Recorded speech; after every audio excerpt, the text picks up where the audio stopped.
Okay, so this is just, conversation, I guess. When you drank the tea as well, I was like, oh my goodness, nobody drank the tea. Oh yeah, and then when I started describing you like falling conscious, you're like, damn it, the tea.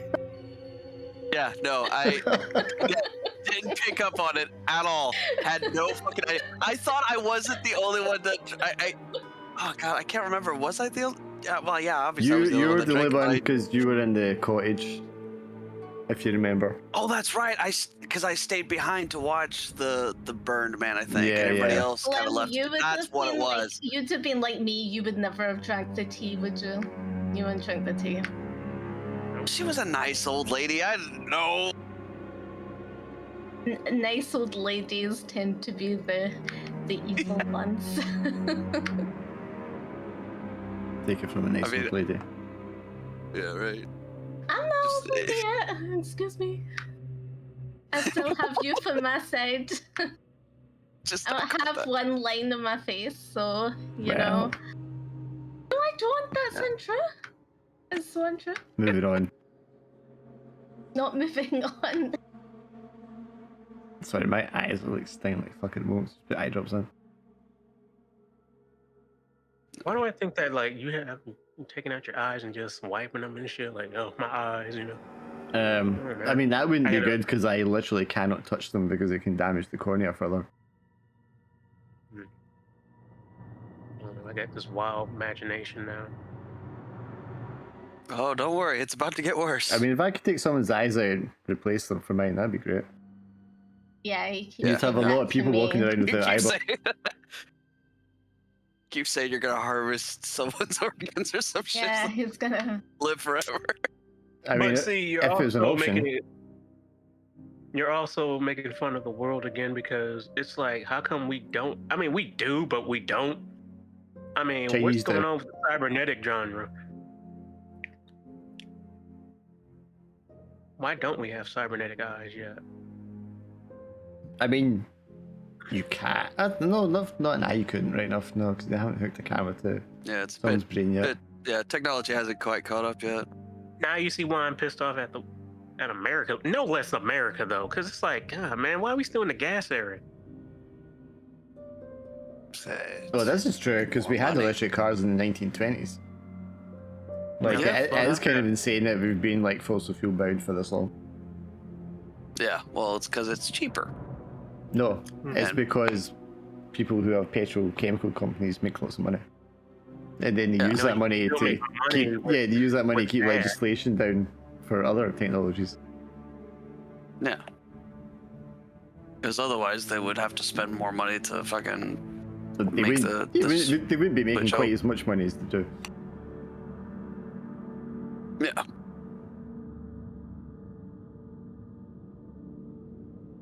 I was just thinking if Goose doesn't show up, there's like the three of us are like Scooby and Shaggy's. We really Oh shit! Yeah. I still have my old key and Okay, so you know his age. Yeah, I managed to actually keep it. I honestly can't. I think I had them on. I don't think I 20. I don't think I fucking wrote it down either. I feel like it was 26, but I don't know if I'm just making it up in my head. It was definitely like I think I made it. I literally think I just picked my own age and just I mean that would make sense. Yeah. Yeah. So how long ago was that? Yeah, okay, all right. 8. I don't know how old you are, man. I'm 10 years old. I think he was like, I don't know, early 20s. I know it was early 20s. I just wasn't sure precisely. Yeah. I mean, it wouldn't matter because you're going to be within the range that we're talking On the about. new Anyway. era of 20. Yeah. You can get into Foundry those windows, just the same as usual. Oh, it's Foundry. Okay.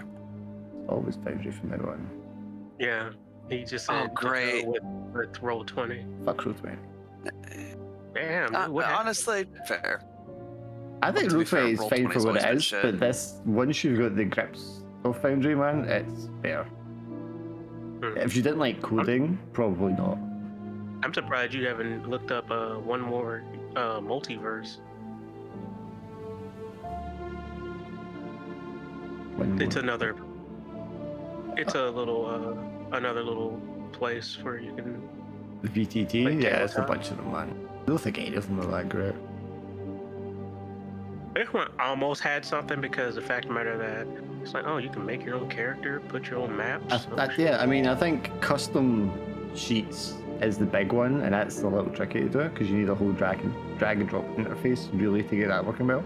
Macros, and then you need to be really good at like managing the files, uploading and downloading them. That's why I don't like Roll20, because you can't just use FTP to upload to like a directory and manage it that way. You have to go through their stupid system, how they've got it all listed, and like your sounds in it are just like a big long list, unordered. It's ridiculous trying to manage it.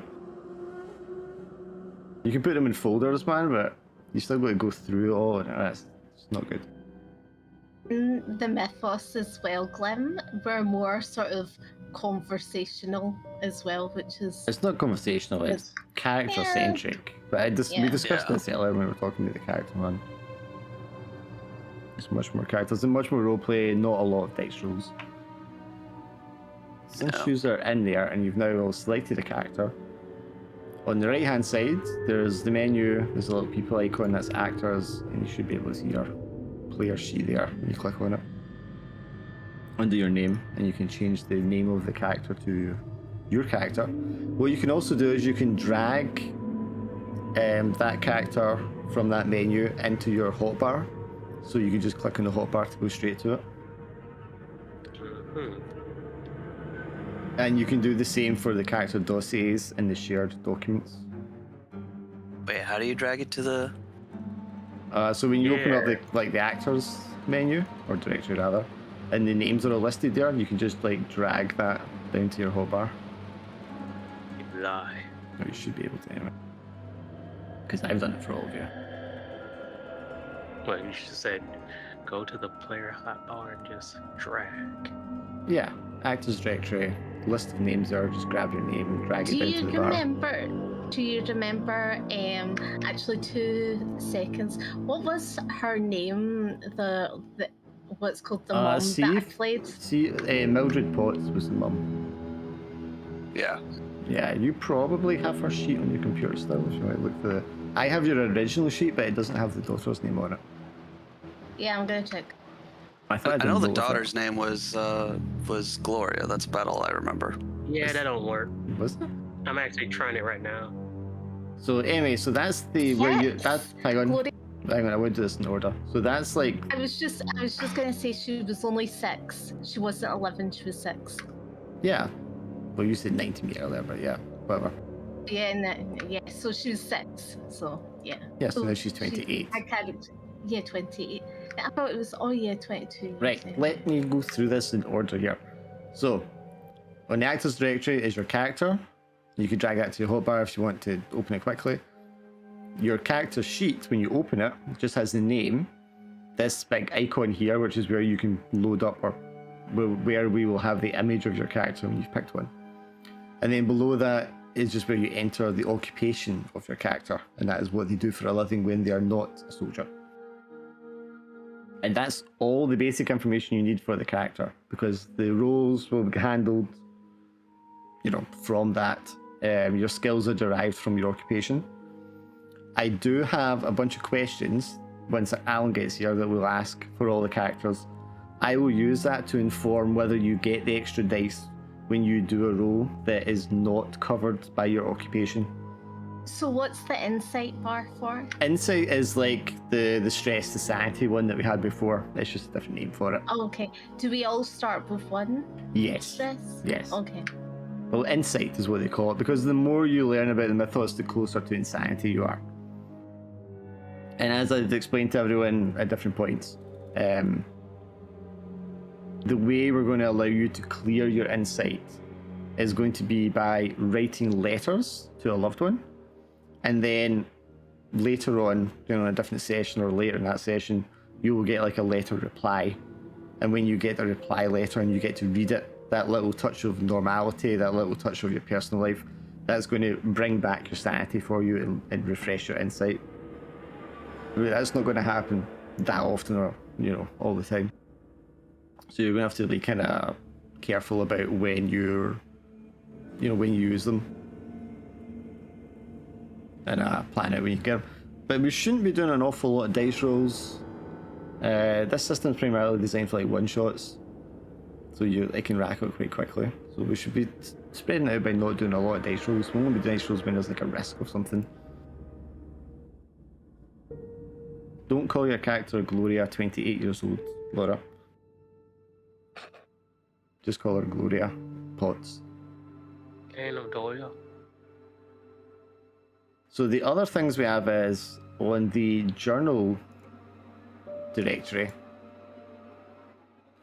Everyone has a private journal, and that's for you to write in any notes you want about anything that you're like dealing with, or like anything you want to write about the campaign.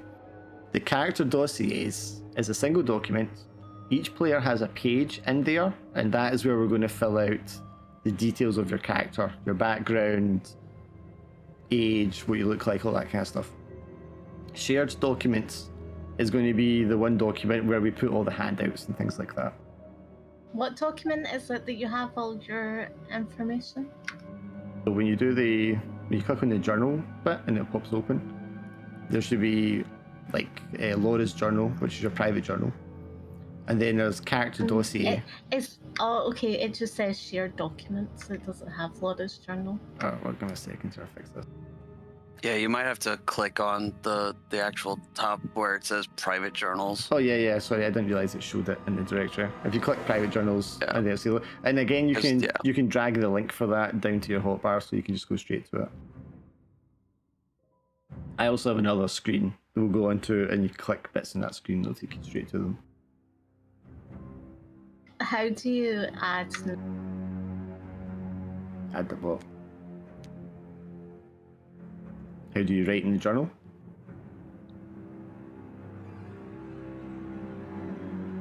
I mean, you wouldn't write in the journal yet. You'll do the character dossier. So if you click on the character dossiers, everyone has a page. You should be able to edit your page to just write whatever you want about your character. Oh, I can see it now. I can edit. I'm saying you can edit it. What are what? What or what?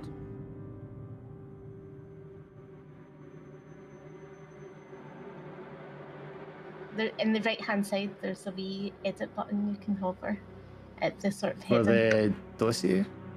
Yes. But at the name part. Is that the name? Yeah. Usually, I was thinking it was in the main part there. Yeah, if you click on that, and then you can just write wherever you want. And it will save it in real time as you're typing it. You don't have to click save or anything like that. Or at least you shouldn't need to. But that part is for all your character history and details about your character. I think everybody can see them, I'm not sure. Whereas the journals are, your notes, and you'll also have your letters in your journals. Where's the letters? Well, you'll have them appear as pages in your journals when you get them.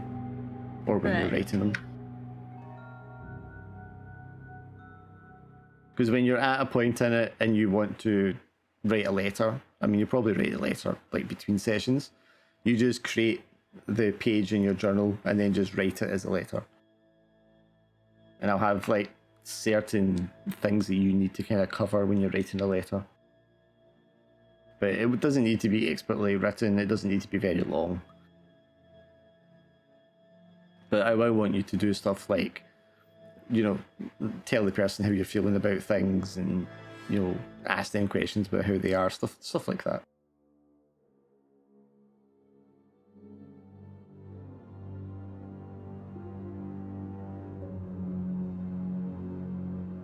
I'm just realising for like Swindle, you might never have written someone a letter. No, not really. I mean, I know what Have you ever sent a is. postcard? No, not really, no. I'm trying to think what a modern equivalent really is, man. I don't really have it, though. I mean, I'm not like completely ignorant. I've just never had to do it I know in real that. life. I mean, know honestly. that. I'm just trying to think like what you would actually compare it to now, man.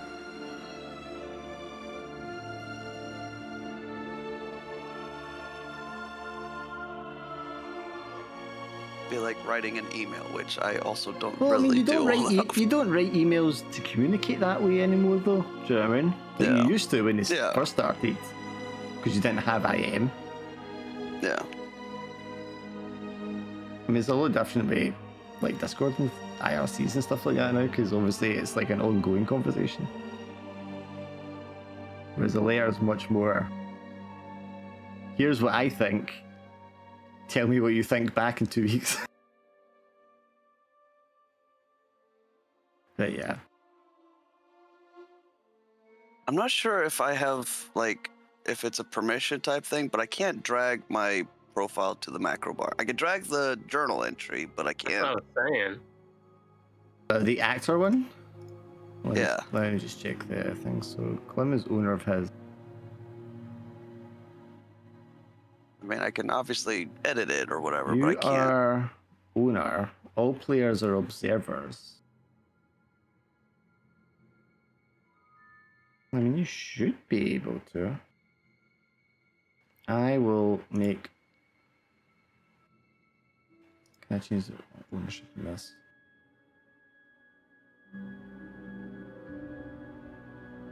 I mean, if I make everyone owner, try that.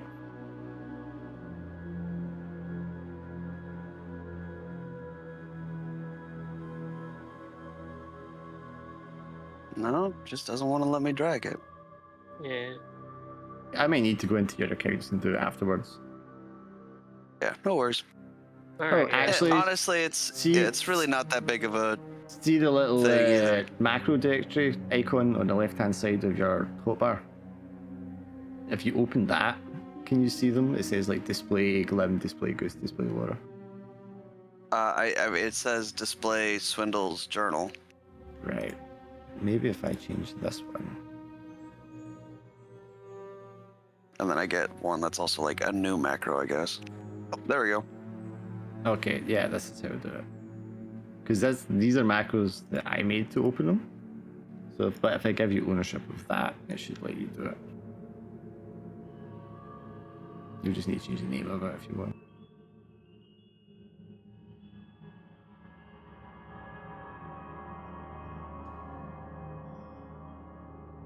Have you got everything where you want it to be, Laura? I'm just making I'm just doing her stuff just now. The dossier, I don't know okay. about the letters. Yeah. You don't need to dossier. bother about the letters because you won't write a letter until. I'm not writing a letter. I'm just the dossier is just characters, isn't it? Yes, the dossier is your character, your background. Yeah, so that's what I'm doing. Okay. So I was going to give you something though about. Where's my note? Because obviously, so you wanted to be. Are you going to be like a doctor, a surgeon, a nurse? Like what occupation did you go for? I feel like it should be like a doctor.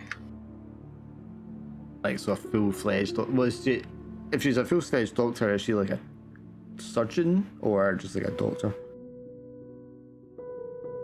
I think no, I'm gonna say that she's a surgeon. Right. Okay. Because that's obviously very different. I don't even know if we had any female surgeons at that point. We definitely had female doctors by that point. Let me check. Shit, how do you say pursue is P-U, isn't it? P-U-R-S-U-E. Yeah. First female surgeon from the century.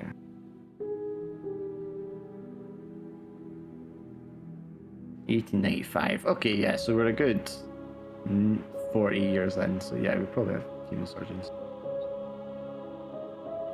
They just weren't very common, I imagine. Where did I put my notes first? Because there's a part of the army that you would be in as a woman.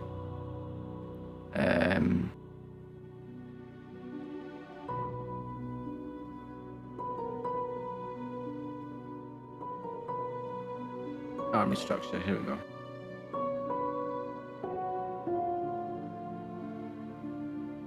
The Auxiliary Territorial Service. I'll put it in Discord. What was that? I'll put it in Discord. I'll also put it in the chat and this as well. Oh, that's interesting. So the backgrounds aren't different. I need to change that.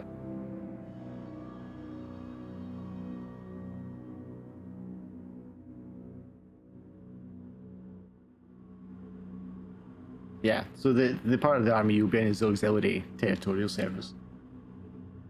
I'm still a surgeon, aren't I? Yeah, you're a surgeon, but that's the part of the army that you would be in. Yeah, that's the branch, basically. Yeah. Pretty much this... Oh, what's the branch again?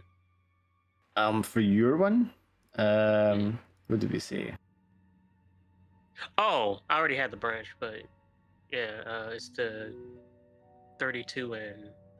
Yeah, your American assignment one. Yeah. And then you said I got shipped to the 105th. When I got there, they instantly gave me a... Yeah, they'll. I mean, we'll do that when we do like the proper session. But yeah, they'll give you papers and send you to like this unit, which will have its own like designation. So the mission's in what? Oh, I'm not supposed to know that, am I? I mean, these are all like assigned to units, divisions, whatever, beforehand as part of the army, and then you're going to get like picked out to join this special unit. So yeah. It was funny when you said a mailman, so I made him a mailman first, then he wanted to pursue to be a photographer. Yeah, he got into photography. Oh, yeah. I think I got it. And yeah. So, I mean, we talked about Glenn's one right far about who you are and where you're from. And then Kian, the rest of us know Kian. We will need... Yeah. I mean, I won't ask you to do it today, but between now and the next one, if you've got like what he's done for 20 years, and you can fill that in on your dossier between now and then. Wait, me? No, his character, because his character was in the last one. Yeah. So I've got 20 years to fill up. You said just in the dossier? Yes, in the dossier. Dude, I was just put it in a notepad. Well, no, if you put it in dossier, because then that's in the game. That's what we know. Everybody else can. Yeah. That way I know that. I'm just saying. I mean, like next game. I'm talking about out of character wise. But yeah, just in case you want to play a character again, you just put it in a notepad.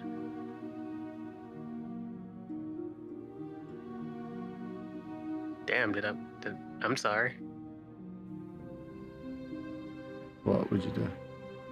Oh, you guys got quiet. Because I'm typing. No, we're typing. Oh, it scared the shit out of me. I'm sorry. A wee story. So we got, so what's your guy called? Adam? Yeah, Adam. Winston. Okay, so Private Winston. Kian, you're a truck driver, so you'll be a private. Yeah, for sure. Potts. A little too weird to be soldier. I'll need to look what Potts' rank title would be if you're a surgeon, because I'm assuming that's going to be a little different, but you still might be a private. I'll need to look into that. Because obviously the medical staff operate differently to the rest of them. Yeah. but you will, because you'll need to know your ranks and stuff when you're like addressing people. Oh yeah, for sure.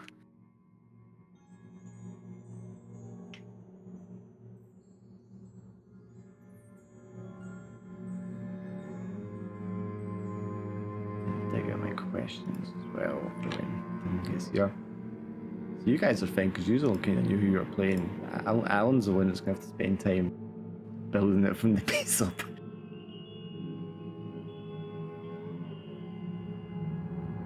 You know what's hilarious that I also realized is that all throughout Shadows over Scotland, Kian never once learned anything about Fidley. Even when we had our own private little misadventure, Kian has no idea that Fidley was like a con man or whatever.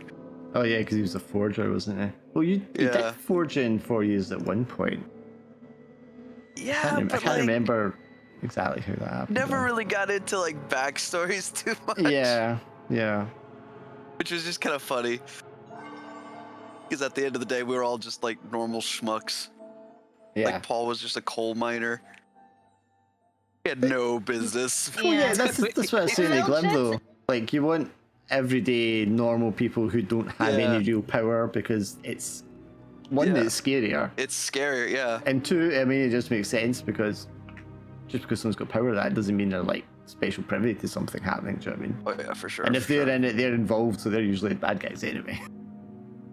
Yeah, Mildred, she's not just like an archaeologist. She's now an occult. Right, so this is something I did want to talk about, and this applies to Keen as well. So the characters that experienced it before, I mean, people never quite recover. They're never quite right again. No. And I mean, it can drive them mad, not knowing, right? Like knowing but yet not knowing is what drives people insane. So I was like, so I don't know what direction we go with like Mildred, but especially considering what happened with her husband and stuff like that. I mean, if she's not going like completely insane, she's going to be definitely like a weirdo. She might get obsessed with like the occult and try to find things out, but never really get anywhere with it. But she's definitely, but I would think she's going to be kind of like the crazy old lady. And I don't know how, I don't know, and obviously that's probably going to put a strain on your relationship with her as a daughter and how you communicate with her and what you can say to her and all that kind of stuff. Because you were so young, you wouldn't have really understood what was happening back then. Well, Claudia was only 6 years old. Exactly, so now you really 28. don't know what, I mean, you really just don't know what happened, and you would probably filled in your mind more reasonable, logical explanations for what happened. And even then, Mildred was really like not wanting to tell anybody. I don't think it was ever broke to Gloria during the game that her dad had passed away or was murdered. So you just kept on like, here, you're gonna go with your aunt and take care of Gloria for a while I run off with these strange people and not say a word about so I mean well, that's why her aunt is now Aunt Dorothea, is like she owns a spiritual company, and her husband, he's still the farmer. I'm going to say no. No, she doesn't own a spiritual company. Why would she own that, and why would that even be running in the middle of the war? Either way, you think this would be too old to be Adam, but you'll see why I want this picture. Okay, so she can just be a housewife then. I love the hairstyle. The hairstyle is not fitting for the time period at all, but yeah. Damn, but you know why I want it though. Yeah. Because I'm like, oh, he even has the thing. But you're right though, because like, dang it. Yeah, I mean, Mildred can be like kind of crazy, and it'll especially the cult and all that, man. But normal people aren't going to react to that as like accepting it. They're going to be like, what the fuck is wrong with her? And they're going to be confused and suspicious about what happened to her husband, because it won't make any sense to them either. And even if her sister half believes some of the stuff she's saying, I mean, without actually seeing it with your own eyes, it's not something you're going to find really easy to accept. Yeah. Mildred's definitely going to be like a social outcast at best, if she's not already insane. And that's assuming she didn't like spend time in a mental health institute, an asylum. Because as we talked about, some of the Scottish ones, they weren't like some of the American ones are depicted like Victorian fucking crazy houses that you're locked up in. They're like, you know, they were more about relaxing. There's that one we actually had characters visit where all the people were just like treated like it was a spa basically, and it was just all about being mellow and talking things out and all that. So maybe she went somewhere like that for a time. I mean, it depends how she handled things and really what happened to her, and that's for you to decide. Yeah. Well, I think Claudia will obviously broach her on a few things when things start to go a bit. Well, maybe, crazy, or maybe hazy. you'll be conflicted about even bringing it up with her because you know how she can react to it. But that's the kind of considerations and thought processes I'd like you to kind of get into as we go along. I will say for Kian, definitely, I feel like it's. Sorry. No, you're fine. I was just going to say, when is this set? Is this Okay, do you see how it says the big Army? 1944 in the middle of the screen? What? I mean the location. Where are we? We're going to be location-wise? in the British Isles in England to begin with. Oh, right, But then okay. you'll be sent places, and then from there you will decide to go places. So it will be fairly large region, but you will be going to like North Africa. There'll be a lot of ancient culture stuff cropping up. But yeah, I think especially like that night when everything kind of went down, Kian probably was all like, you know, I'm done with this. I'm getting out of here. Probably like had planned to leave Scotland and just never come back. Yeah. But if anything, it was probably either a conversation with Father Campbell or arguing with himself that, you know, about like, you know, you know, I've peeked behind the curtain now. I know all this exists. I can't just let it go. Yeah. And definitely became like weirdly obsessed with the occult, and I keep wanting to say the word hunter, but it's not like a hunter after prey, but more like Kian using like a all of his sort of thing. Yeah, all of his very meager resources, his very meager means of trying to search out occult lore and knowledge. And you know, he definitely probably tried to hunt down the rest of the cults and stuff like that, but the moment that they vanished and all evidence vanished, like that was probably it for the better part of 20 years. Yeah. And you know, it's like, so Kian's definitely kind of gotten to the point where he would probably be spending several years of searching and not finding anything, and like probably gets to the point where he wants to quit.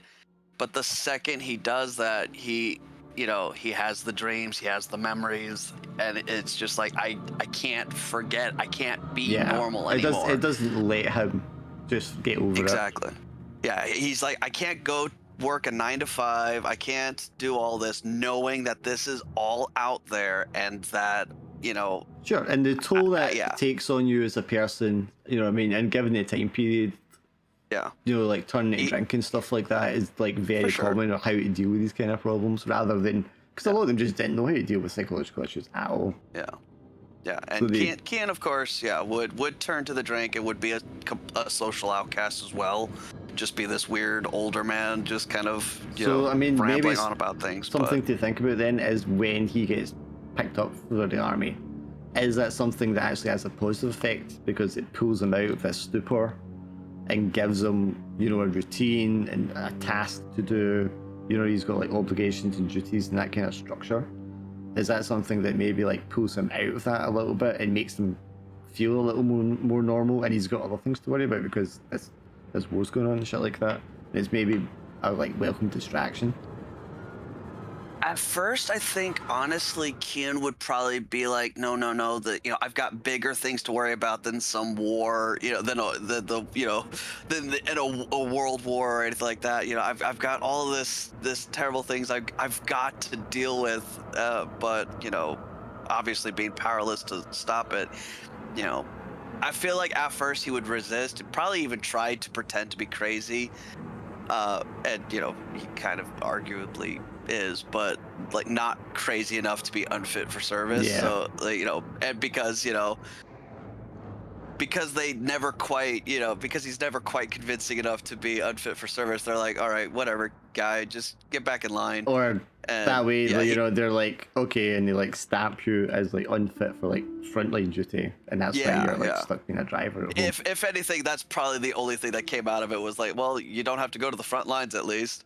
And I think at that point, it's like Kian's just, you know, like in much of his life, very powerless to do anything about it. So, you know, kind of just falls in line. And I think eventually he kind of grows to appreciate the distraction and the routine and, you know, that sort of stuff. But just every now and again, that the memories prop up of something in the vaults and, you know, I mean, 100% still man. got the trauma of it and reliving it. Yeah. It's like a PTSD, but I just like thinking after like years of not having an avenue to escape from it, that this is at least a minor kind of distraction in the meantime. Yeah. Which turns out to be much worse. Definitely at first he views this as an awful distraction. Like, no, I can't be distracted. I've got to focus on this. And then eventually kind of settles into it as like, all right, you know what? You know, maybe I can get my mind off this and just be a truck driver. You know, just put my head down and pretend that I'm normal. So for Adam Glim, did you decide, has he been in combat and then seen something? Or did you want to go the route of he's just been sent over for the photography? That's funny that you said that, because I was just thinking about it's like, because when it came to the 100th, there was also something there I wanted to work with too. So to answer your question, I mean,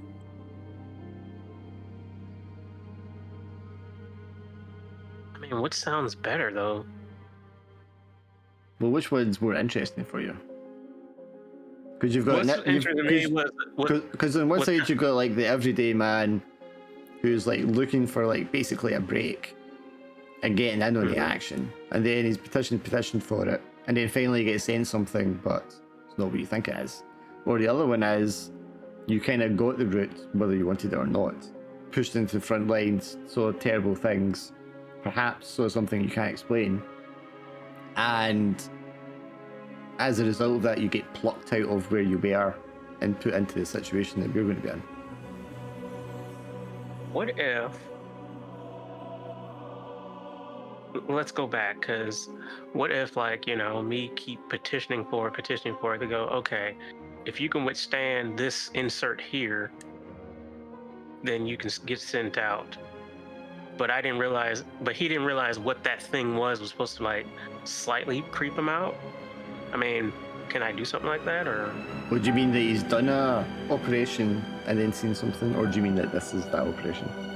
Well, the part where I like is that he keeps petitioning on it, and they get so annoyed they'll go, okay, fine. You want something? You have one task. We need you to see. We need you to like see something. Insert like creepy thing here. And I go, okay. And I go to this place, and you know, I see it. Something slightly does happen, but it doesn't really happen like it's supposed to be, because everyone else who's done it is going crazy. I mean, not make me Superman or nothing, just... Well, the slant I would take on that would be preferable.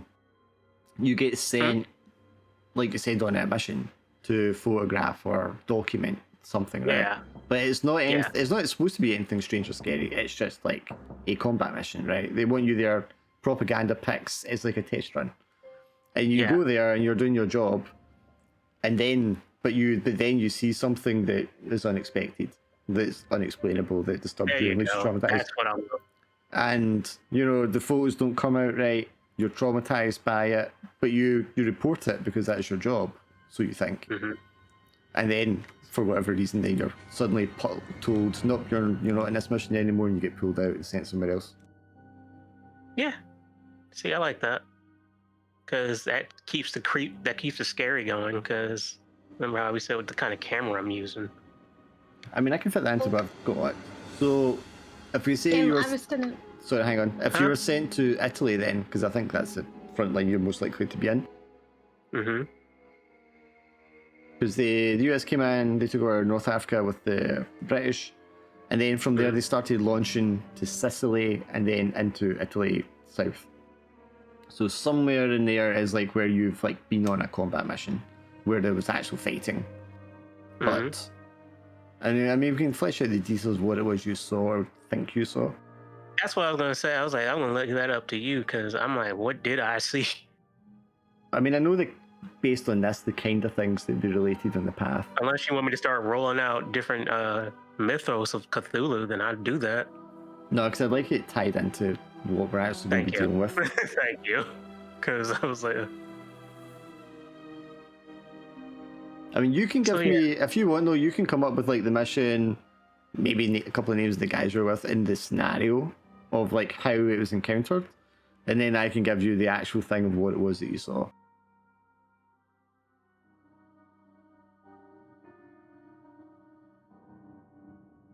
So you could have something, you know, like you're trying to bomb out a fox nest or a gunner's nest or something like that, or you're trying to like take a beach or a hill or something German. I do like that because it's like, yeah, somewhere I'm going to say it should be somewhere remote-ish that you're trying to like capture or take something or take prisoners, whatever it was you were doing, and just give me like the circumstances of like what happened, and I'll give you like the thing that happened. Well, okay, so as you know, he's like, okay, I need to take pictures of these. I need to take pictures of all of these, and you know, and then you know, while he's doing that, he saw something walking or like coming towards him. He didn't know what the hell it was, but it was, you know, I don't want to get, like I said, I don't want to like just throw out like a creature out there for you, because if you have one in your head, I'll let you do it. I mean, I will say this, that it was very distinctive. It had like, you know,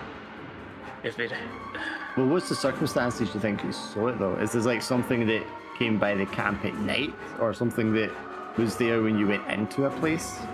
Yeah, the second one.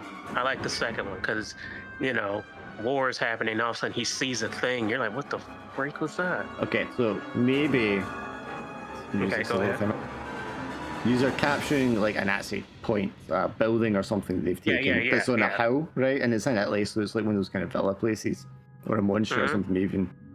You just bust in, grenades off, gunshots, guys getting shot, that kind of stuff, and you're like snap, snap, following the soldiers, not right up front.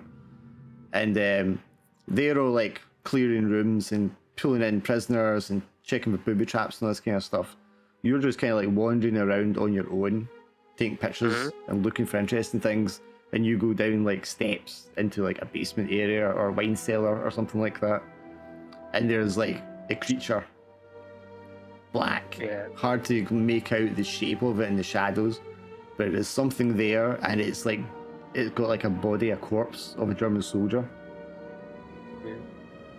And you kind of just like freeze and you forget to take a photo, and by the time you kind of remember that you're even holding a camera and you try to take a photograph, it's all garbled and doesn't come out right. Yeah. Do me also a favor. Type to me how it smells, and that'll be up to me and you. Oh, I can tell you that, right? Because I was thinking about this. It smells like burnt rubber. Well, goddamn, you could have just sent that to me in a message to keep the fear going. Jesus. That'll be fine. I got lots of stuff. Me. No, trust me. I'm not sure, and I just... Can I say yes, mine? Sonny, yeah. Okay, right. Okay. So, Sorry, everyone will get a turn. Okay. Go ahead. Sorry, I know I always take over. Okay. So she's Gloria Potts. She's 28 years old. She's a female surgeon. She lives in London in a penthouse. She's a mother and surgeon. A mother and surgeon? Yes. Okay. She has a husband, Norman, who's 30, and he's a lawyer, and she's got a daughter called Millie that's 5, and she's got a son, Rupert, that's 3. Right. So I would say your husband will be enlisted in the army at this point. Okay. He could be. He's quite high up because he comes from quite a prestigious family. So he's an officer. Okay. Yeah. I mean, you can just write officer, British Army just now. We can work out detail. Oh yes, you got a whole family tree here. Yes, I do. So what's called I've put like the cousins and the aunts in here and stuff like that. So she met her friends Katie McClintock and Seamus McPhee, both surgeons, and they met because like they were both Scottish and in a university and stuff like that. Her aunt Dorothea and Michael were second parents to her because her mum, when was like investigating the occult, it just never really had much time for her. Yeah, she was became still close distant. to her mum. Yeah. She's close to her cousins, Doris and Hamish. So Doris is architect, Hamish is a scientist. I suppose Doris at the moment, she's probably working as like a clerk for the British Army then.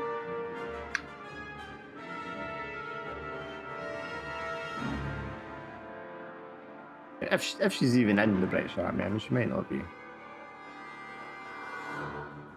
A lot of people were involved in the war effort at this point, but not everybody was. So the reason what's called her father's watch means a lot to her. The mission to help people is why she got into her profession, and because of her father had never been found and was presumed dead. She has a reoccurring dream about her dad calling out in pain to her. So my question with that line, Hun, is what is the explanation that people have given her for her father disappearing? Because obviously it's grown up, this kid not knowing.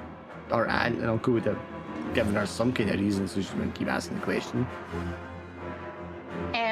They said like what's called that he fell off a boat and drowned, and right. Like, so they told her river. That he drowned. Does she know that he didn't drown? I mean, she suspects that he didn't drown because she has this reoccurring dream about her dad calling out in pain to her from a cellar. Into it?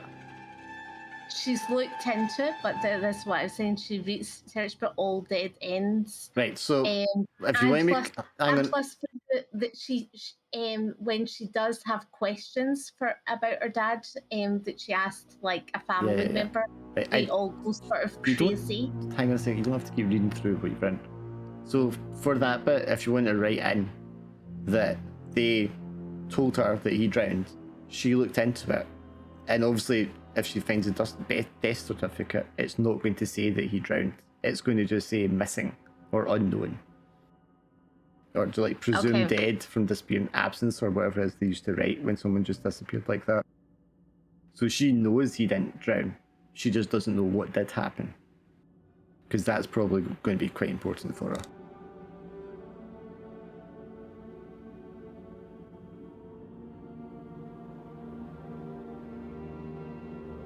Yeah. And then even though she has a loving family, she feels unfulfilled due to her father's disappearance, whether he's dead or not. But because he always said to her when she was younger that he would never leave her, he gave her his watch to say that he was coming back. Yeah. So your friends are through university in London and you're close to your mum, Mum, yeah. That's okay backstory. Okay, so I mean that's pretty clear. So we've got a good progression there of how she's grown up, where she's gone, and how she got to where she is now. which is great because that's what we want. And then you've got a huge list of people you can write letters to. Yes, always got the list of people. But you're likely only going to be writing to the most important ones. Yes. Given that your husband will probably be in active service somewhere as an officer, I mean, maybe he'll be closer to home if he's an officer. He can kind of get himself assigned so he's close to his family and stuff. Might be possible, especially if you're like a surgeon working in the medical profession for the military. I'm assuming if you're wealthy and that, you have like a nanny to look after the kids anyway. Yeah. I could put that in as well. Well, actually, if you said you live in London, so your kids are not going to be in London because they sent all the kids out of London during the Blitz. So they will be living with someone else, maybe with your aunt and stuff up in Scotland. Yeah, they'll probably live with Aunt Dorothea. Yeah, that makes more sense because they would not be living. Because if you didn't have family to go and live with, you were just sent away with like random people in the country. Yeah, because they would be living in the farm. Yeah. So. Or even the grandmother or grandfather, something like that. They would be living somewhere else. Yeah, just now. Okay, that makes sense. I'll just put like they're living with children that are living with the what's called the Aunt Dorothea. So. Okay. Yeah. You would definitely be writing to Dorothea then. Because you'll obviously want to know what's happening with the kids. Because I'm thinking then, in order for you to actually want and volunteer to leave on a mission which is taking you even further away from your children, there's definitely going to have to be something alluding to your father in there, because otherwise I don't think anything else would like pull her away. It would need to be something quite compelling, you know what I mean? Yeah. I think it's like she what's called her father's friend's son that they were all close with, what's called, he always said like that he knew more stuff than and wouldn't tell her. So right, but he probably didn't though. Yeah. Because there are only half people who do it. But I can tie your father's stuff into it, and that'll give you a reason to actually accept the mission. Yeah. I mean, it's pretty easy because we have Kian here. Kian is going to flip the fuck out if he recognizes Glory. Yeah. Oh, so your surname... He's just gonna be like, nope. So, also, if you're married, your name's not going to be Gloria Potts anymore, right? Oh, yes, so it's not.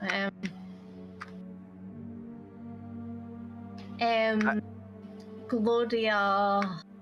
Whoever Norman's surname is, a posh English one. Gorman. Gorman? Gorman? Gorman. Is that really posh English? Or Abington.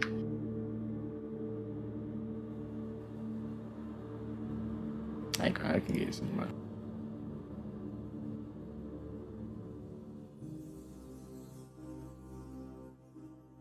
I don't know why, but like Reginald was the only name that came up, but that's not a surname. That's a forename, yeah. Yeah. I was thinking like Ramsbottom or something. No, not Ramsbottom. Come on. Oh jeez, that's almost too posh. God, this must be an American site. These are terrible ones. Yeah, probably. What about like Skeffington or something? I mean, that works. Actually, that's a very important question. Does Gloria resemble her parents at all? Either one? I would say she looks like, I always have my characters look really good looking. So like, she's like, she's better looking than her mom. So, okay, no, but he's asking, do you resemble any of your parents? Yeah. Who you resemble more? She has her mom's eyes. Right, well, forget that. Like, A She facial resembles structure. her- Who does that look more like? I remember her mom. Yeah, she looks like her mom. So she looks more like Yeah. her mother than her father. Okay. Yeah. Right, I got a good surname Which for is... you. Pemberton. Ooh, there we go. Oh, that's nice. Gloria Pemberton.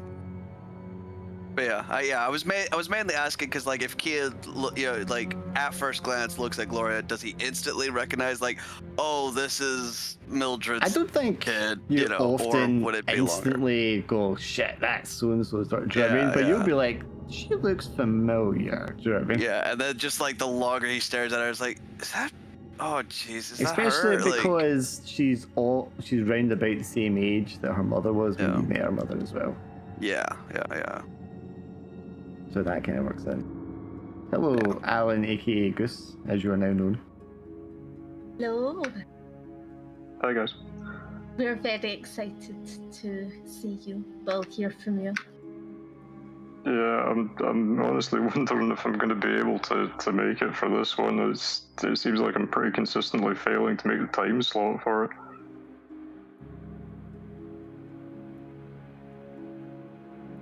I mean, that's your judgment.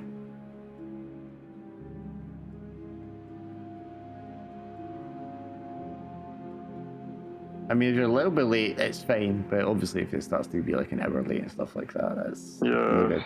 Yeah. I mean, I honestly thought I was going to make it in time today, and it's just not worked out. I mean, again, I don't know what to do for the best, really.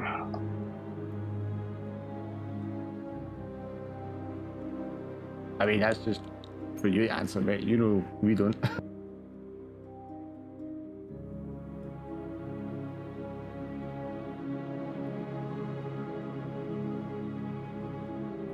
I mean, is it worth me sticking to like trying to turn up for the first one and see if I can manage it, or is it? If that's what you want to do, mate, that's fine. Yeah. I mean, I want you on board, obviously, but you know, it's up to you if you feel like it's going to be manageable or not. Yeah, I mean, I feel like it might get like easier for me like once we start getting into the like further into the year. I think it's just that this time in the summer is usually the worst for me, so it's yeah. So what do you want to do? Do you want to make a character and then try to do the sessions and just see how it goes, or what? Yeah, I mean, if it's not going to be putting everybody else out, I could give that a try, sure. Yeah, well, because if you end up that you can't manage it, just kill you. Oh, jeez. I think as well. I think any addition, even if you're an hour late, like I'd rather that like you attended even if you were an hour late. Well, I mean, it depends, because sometimes it won't matter because you'll have plenty of stuff one or two characters will be doing before you kind of come around. You need to do something anyway, and it won't matter. I mean, you know, from last time it kind of ended up that way.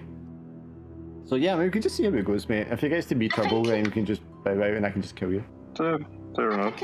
I think as well, we've got all our sheets there and stuff. So like, if we're doing characters and then you popped in at 8 o'clock, then you could quickly read through like some of the character sheets to see like where are, you know, the journals to see where we're at. I mean, you're going to have things like where you're like reading your layers and stuff like that. Yeah. Which will take minutes at a time anyway. So I mean, we'll see how it goes. Sure, fair enough. I mean, the setting did sound interesting. You know, I mean, I would like to try and make a point of getting to this one if I can. You know. Okay. Yeah. I mean, if you want to try and make them, we'll try it. Let me just get the link for you because you haven't been in the Foundry before. I don't think.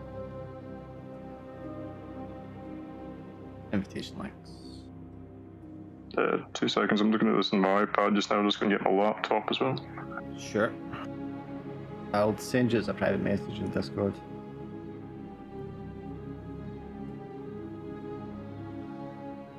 Sorry, Glim, did you want to say any more about your character? Because I kind of rudely was talking about me.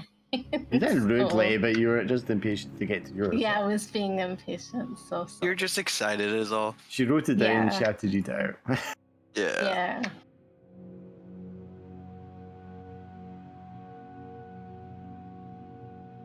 Alan gets back, I'll go over stuff.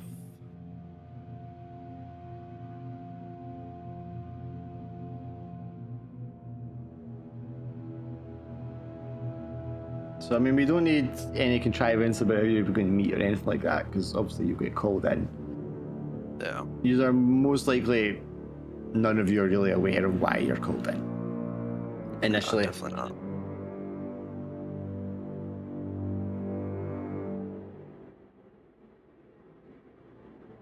Quite on brand, Kian is just told to go somewhere and then shit happens. Hey Kian, some friends of mine need a priest to bless this place. I'm sure nothing could possibly go wrong. Just pretend to be me for a second and go splash some water around. It'll be grand. I kind of miss Callum's character. Like, I liked his character. He would have had to be something different because he'd been too old. Oh yeah, yeah, for that's sure. true. Would not have been valid for it. Yeah, he'd be like this old man, and it's just So like when Alan's simmer. ready, I'll go over his character idea, and then I will do the 20 questions I have. Oh boy. Fill out people's stuff. I mean, some of it's answered already.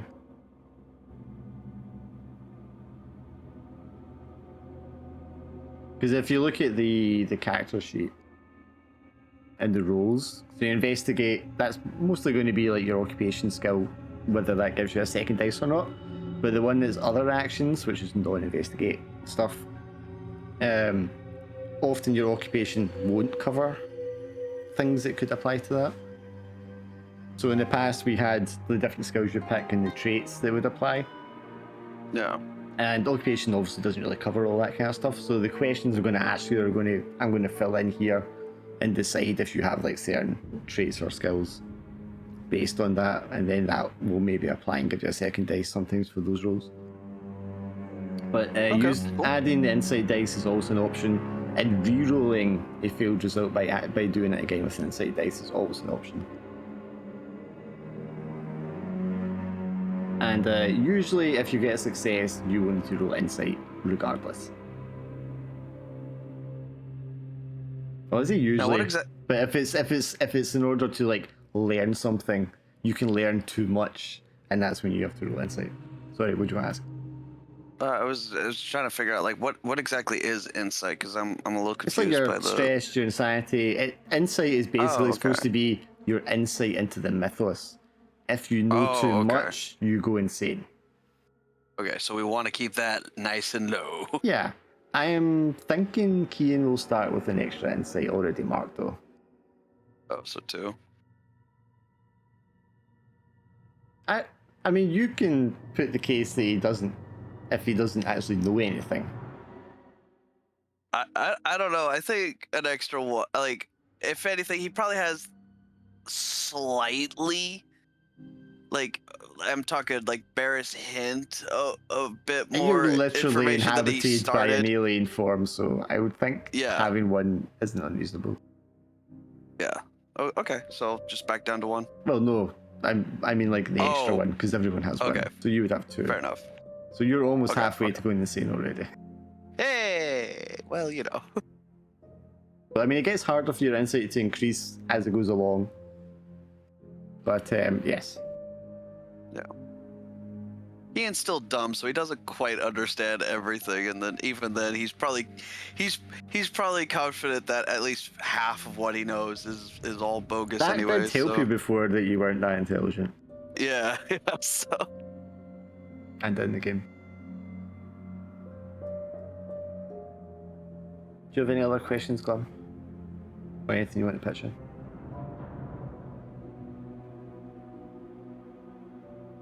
While Alan gets his mic, I'm going to get a drink.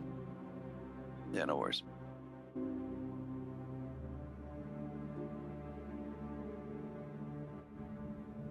I'm so excited to play Kane again. I think I'm quite excited about it as well. I'm not gonna have her as crazy as my other characters. I'm gonna like tone it down. I'm gonna try to tone it down. It's alright. as much as I poke fun at you for it, it's all in good fun. Yeah. I really always play enjoyed. the melodramatic person, don't I?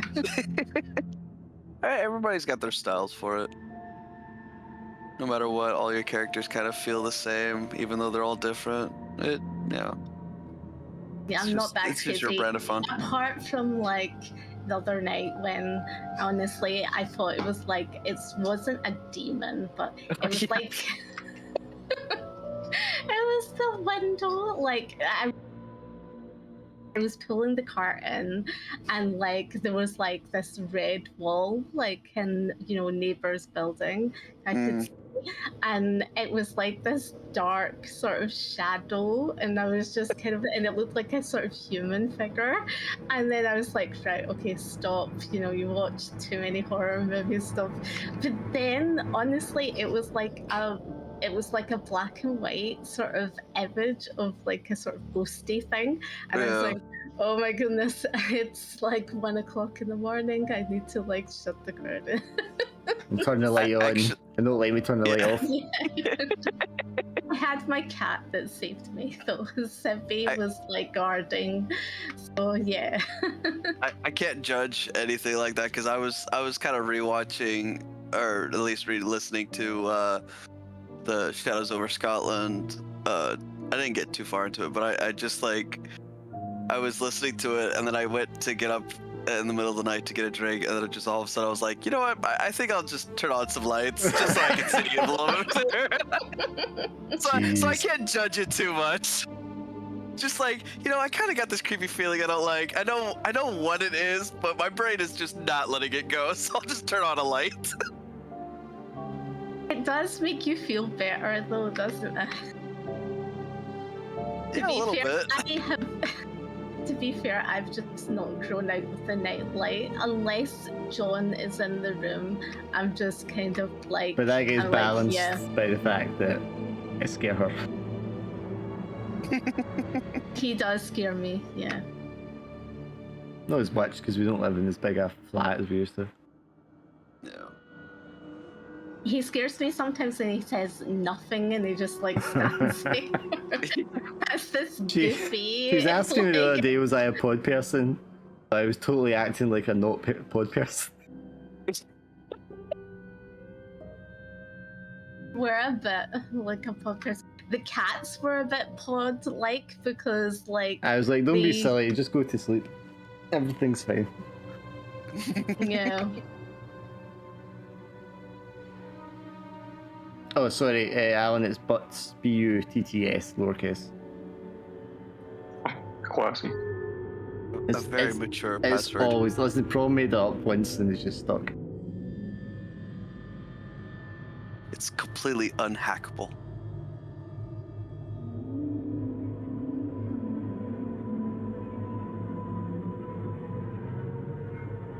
Right, okay, I need to look through this because you haven't used this before. So, on the right hand side there, the top one, if you double click it, will open up the chat window, which is where dice rolls and stuff will be shown. There's a little people icon that says actors. If you click on that, you'll see the players directory. You click on that and then you'll be able to see your player character sheet. You can drag that down to the hotbar, or if you can't, we'll set up so you can later. And if you double click on that, that's your character. You can give your character the name and you can write in their occupation if you know it already. But that's where you can do the dice rolls from there, because it's got the investigate rolls, the other action ones, and the insight ones. And as far as like doing mechanics and dice rolls, stuff like that, that's all you need to know. A little further down the right hand side, there's an icon for journal. It's like an open book. And if you open that one, there's private journals, and that's your private journal will be in there, and that's for you to write any notes you want to take while you're playing the game.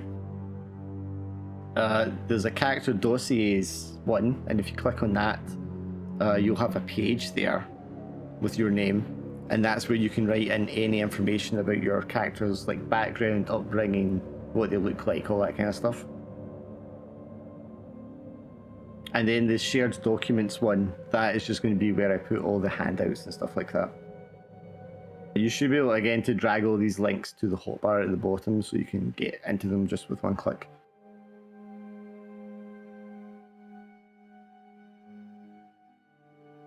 I was going to say, Swindle, what did you think of the Nosferatu trailer? How good does it look? Oh yeah, no, that I'm still surprised my parents because they know that I don't like horror movies, but they're like, why are you so excited to watch this one? I was like, I don't know how to explain it, but like, it's gonna be one of those movies where I root for the monster, just because I really fucking love Nosferatu. And for the fact that Skarsgård is like playing the vampire as well. I think like he's so creepy because of, you know, like it and stuff. I think like like he's the perfect. Did you think he looked scary, Glim? I don't know if he knows he's muted or if he's gone. Are we starting? Oh no, we were they're just talking about Nosferatu. What about Did you him? not think it looked scary, like the new film? The movie. Yeah. I don't know. Listen to the trailer? I don't think so. You need to watch the trailer, Glim. It's like, I think it's the most scariest film like this year. So it's hilarious that like to me that William Dafoe is also playing in it because like he played in Shadow of the Vampire where he plays as basically Nosferatu, so it was like that was the movie that like kickstarted it for me as a little kid. I saw that when I was way too young, and for some reason it imprinted on me that I was like, Nosferatu's so cool, I love him. I actually told some of my friends and some of the people at my work about that, about your wee story, and they were like laughing. So. Oh yeah. Yeah, my dad still has that video somewhere. So look at the rotten chops. Uh-oh. Alan, have you got any questions? I was just thinking about what is there like a list anywhere of like possible archetypes we could choose? We could like pick from, or well, so we're going to be in 1944 in January, like late January. We're going to be in the British Isles, and then you're going to get like handpicked to go into like a special operation. You probably don't know why you've been picked, because the other people that you've been picked with are not like appropriate for something like that at all. But so for you picking someone, I mean, you just want to be someone who has a reasonable logical explanation to be in the British Isles, or at least in the British, or even in the Allied forces at that time period. Other than that, you can be whoever you kind of want as a background. Glim's opted to have like an experience that would kind of get him flagged for a mission like this, and obviously Key and Mildred's daughter, who are the other two characters, are going to have some sort of ties into it as well. So I mean, you can just be like an everyman, ordinary person who's getting roped into it for whatever reason, or if you want to give like an experience or something that they've seen that they can't explain or something like that, that kind of tags them and gets them a reason to get picked for it. You can be either of those kind of paths. But like architect occupation-wise, occupation is just like the job you did before you were enlisted, or if you're still doing it while you're enlisted.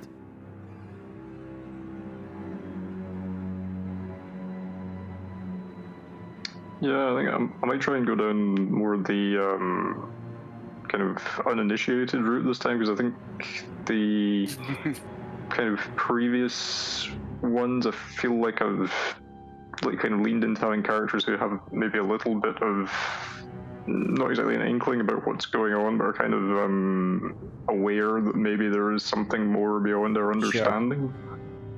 All right, so then you just need to pick where you want the person to come from, what they do for a living.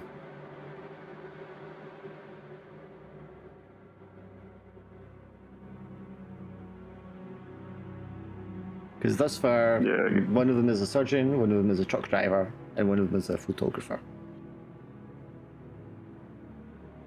There's not like a niche to film, so just whatever you think. Kind of makes sense for the type of person you'd be interested to see.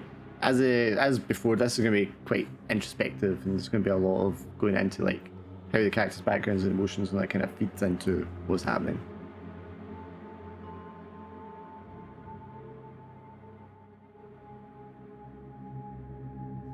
I feel like I might try to go for something a little bit more disreputable. I mean, I'm kind of maybe thinking along the lines of like a black market dealer, because I mean that would have been such a big thing in the war years.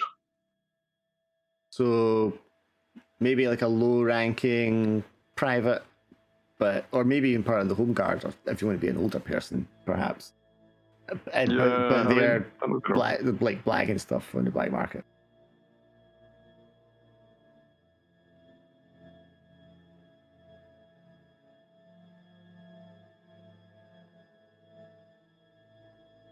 Yeah, just trying to think what kind of peacetime occupation would lean into that. You know, I feel like there is probably certain occupations that would give you more contacts and understanding of how to run that.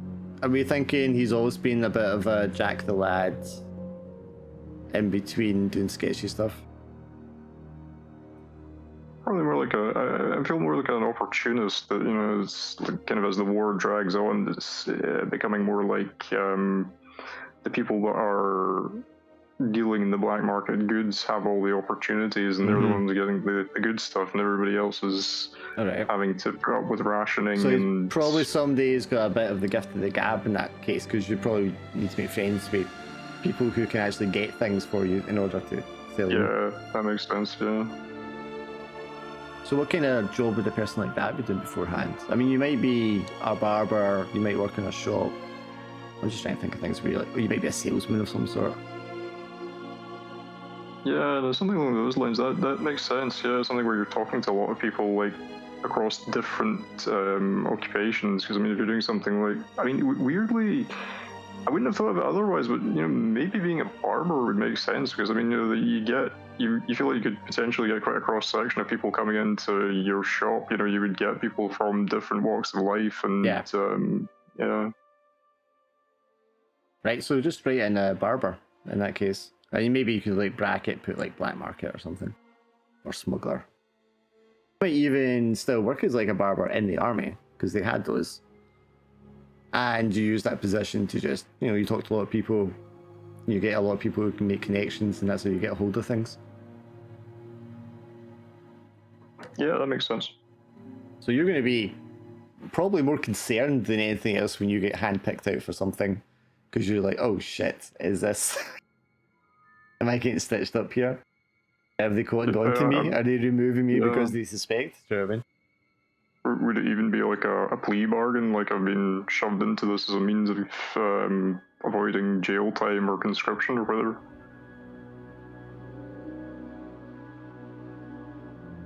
I don't think that, because I think they would just give you the jail time at that point, because it was a very sensitive point. Yeah. Obviously, because we're talking like a few months before D-Day and stuff.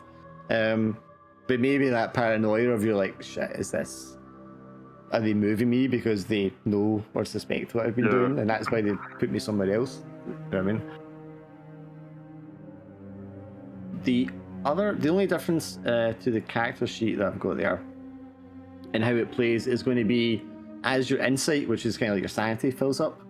The only way you're going to be able to clear it is by receiving a letter from a loved one, because that's like a piece of normalcy, you know, to kind of calm you down and bring you back to sanity.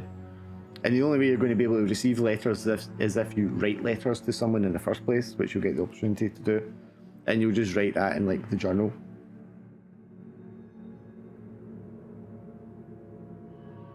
And then I'll get to it. So when you're down with the character's background, just, you know, they should definitely have like friends or family, someone they would write to. I mean, you could give them no one they can write to, but then you won't get any letters, and then you will go insane. Yeah, but then you would have all those, like, you know, because he does all the dodgy dealings and stuff like that, so he'll be making friends like right and center. Yeah, but are those people that he would write a heartfelt letter to, is what I would think. Or does he just write to his old mam in Northumberland, do you know what I mean?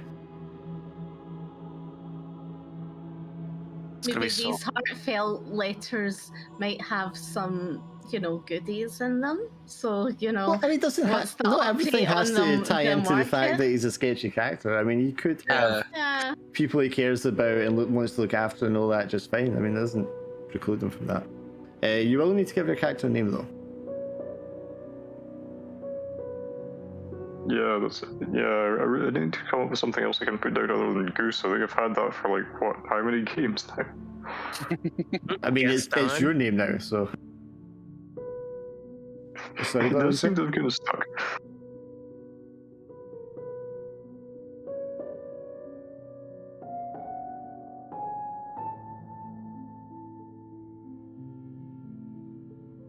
I'm assuming you're a guy because you're a barber and stuff. And I'm assuming you're British. Yeah, that would make more sense. Yeah, I think that would make sense under the circumstances. Where in the British Isles do you want to hail from? I feel like probably let's go for the north of England somewhere. I don't think I could ever, in good conscience, be like someone from the southeast or whatever. Good conscience. What? Do you have an idea for a name? I can generate one if you want. If you've got a generator option, I'd be curious to see what it comes up with. I could always go for something else. It says Louis Stevenson. I kind of like Louis. I don't know, Stevenson. I like Rob Snyder or something like Barker. that. Louis Snyder. Or Louis Barker. Louis Barker. Louis Barker You would be can. quite nice. That would work, yeah. Yeah, there you Yeah, go. go for Louis that. Dark. Barker's a very North that England works. name. Barker? Louis I Barker. can't unsee Roddy Barker and Open All Hours now. Ties into the sketchy Louis character Barker, thing, yeah. the barber. Yeah. It's- Okay. Alright, well, welcome to Barker. So, you're on your character dossier. Feel free to, on your page character dossier, feel free to write in anything you want about your character's background as and when it comes to you. And just flesh out as much as you care to. Do you, well, you already said you don't want him to have like experience, he's just here for unknown reasons. But there are Yeah, I good think that'd reasons. probably make more sense. Okay, so I have a bunch of questions I'm going to ask everyone, and this is to help flesh out the characters and also for me to determine what kind of skills and traits you have that aren't like listed on the thing, or don't necessarily come under your occupation. Let's start with occupation first. So, as a photographer, Glenn, let's see here.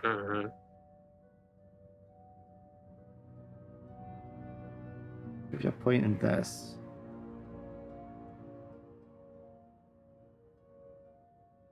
And Swindle, you're just a truck driver, right? Yeah. Okay, don't think that's going to give you anything. Probably not, no. And then Laura's a surgeon. Obviously, that's going to give you a bunch of stuff. Because you're always cheesing it. I'm not always cheesing it. Yeah. We had before the list, and you know this from Bloodied as well, the list of traits your character can have. And Laura's like, yep, yeah. I'll have all those. Yeah. I want to be God. She was Superwoman, wasn't she? Can I roll for negotiation to stab the vampire in the neck? A woman with many skills. Well, in doubt, how to spray it out. Can I roll for negotiation to solve the mystery? Yes. I got it. Like, no. You'll love it, Glenn. That's all I remember Okay, from Blood. so- It was. First Can I roll for question. negotiation? And I already know Laura's one because you said you're 28 years old. So let me just give you this. I feel like for 28, then she's got the running ability. You Oh, know, no, she's still in her that's not how it 20s. works. But that's, Yeah. I'm writing down. Okay, Glim, so how old is your guy? How old is Adam? 28. Also 28, okay. That's what made it funny. It's like, well, damn, I was 28. Average age for combatant in World War II is 26, so it's not that unusual. And then, how old is Keen now? I'll just say 41, just to make sense with the conscription. Okay, so again, you're not getting any points then. You ain't getting a goddamn. Hey, you know what? Kian didn't have much to go for him the first time around. I see no reason to change it. Where do you put your points? You don't. I'm doing it in secret. All right. Yeah. Okay. I am God. And how old is Lou?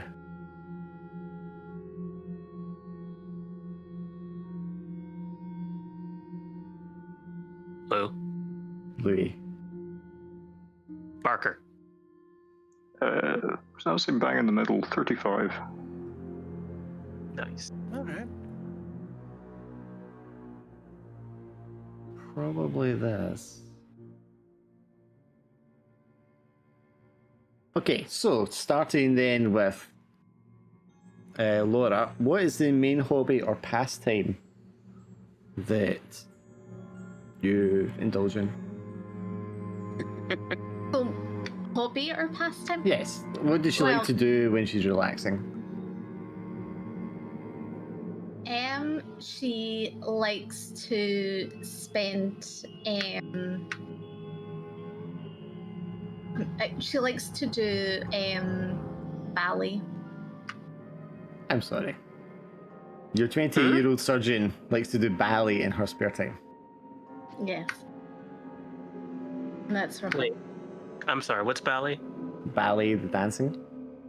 Oh, ballet. Yeah, ballet. Okay, I'm sorry. You Okay. go ballet. I'm like, I was like, ballet? Do you think a 28-year-old mother who's also a surgeon would have the time to stay in condition for doing ballet? I think it would be feasible. Yes. Oh my god. You do you? Yes, I do. Okay, okay. I'm gonna give you the benefit here. Adam, what does Adam like to do as like a pastime? Shit.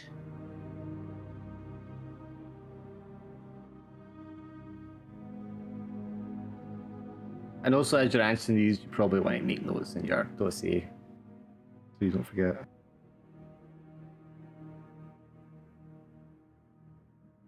Comes to that question, what, basketball? But Basketball, sport, sure.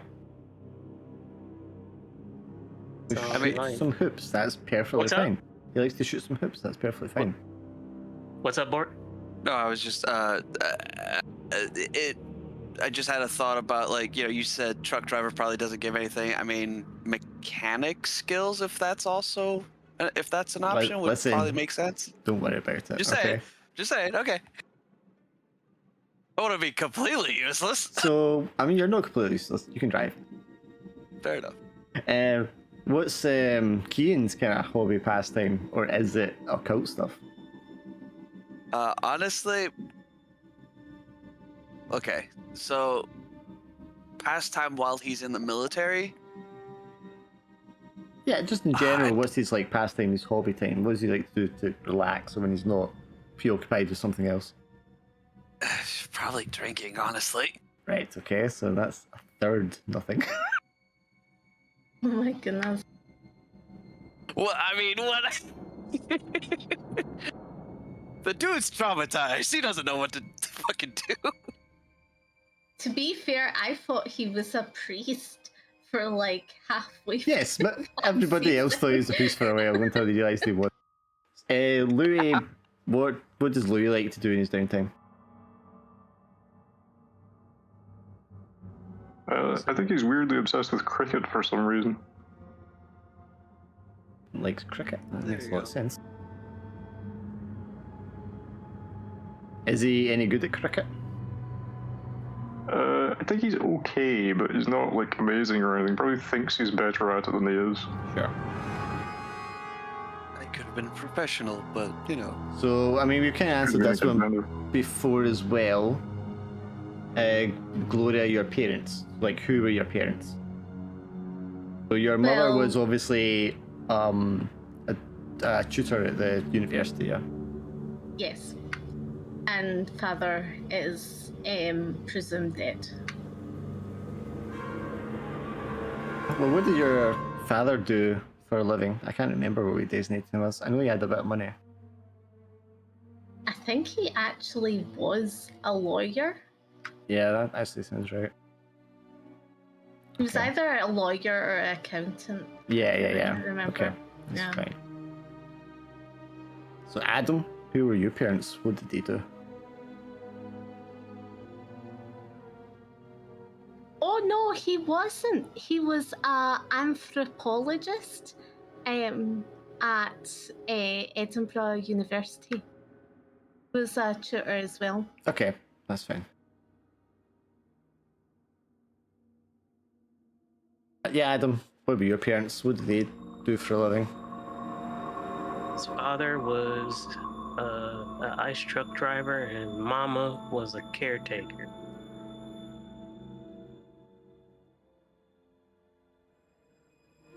And Kian, what were your parents? Jeez, I didn't even have a thought about Kian's parents for the season 1. I mean, they've probably passed by now, or they've probably passed by time Shadows of Scotland even happened. He's I feel like 41. Yeah, well, yeah, He'd still be alive. Little thing in Ireland called the famine. Yeah. Yeah. And the war for independence. and the war that happened. Yeah. And the World War One that also happened. Yeah. So yeah, They just didn't stand a chance, did they? Yeah, no. Kian did. Like, I made Kian for Shadows over Scotland, like, where he didn't have anybody except for Father Campbell. Like, and that was just a best friend type of deal. But even if he didn't know who his parents were, particularly they weren't around, like, what kind of background were they? Yeah.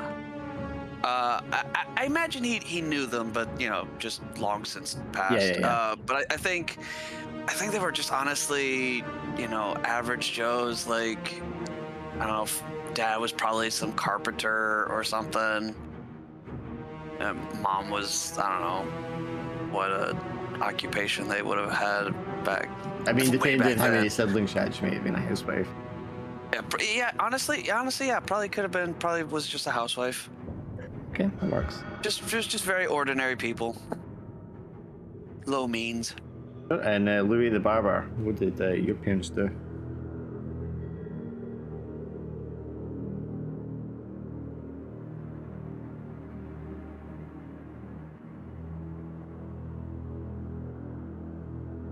You from a long lineage? Sorry, I'm running back and forth between here and the kitchen. I was thinking just very kind of ordinary, like, working people. I was going to say, since it's the north of England, probably, like, father would have been a miner and mother a barmaid, maybe, which, you know, might explain some of the kind of,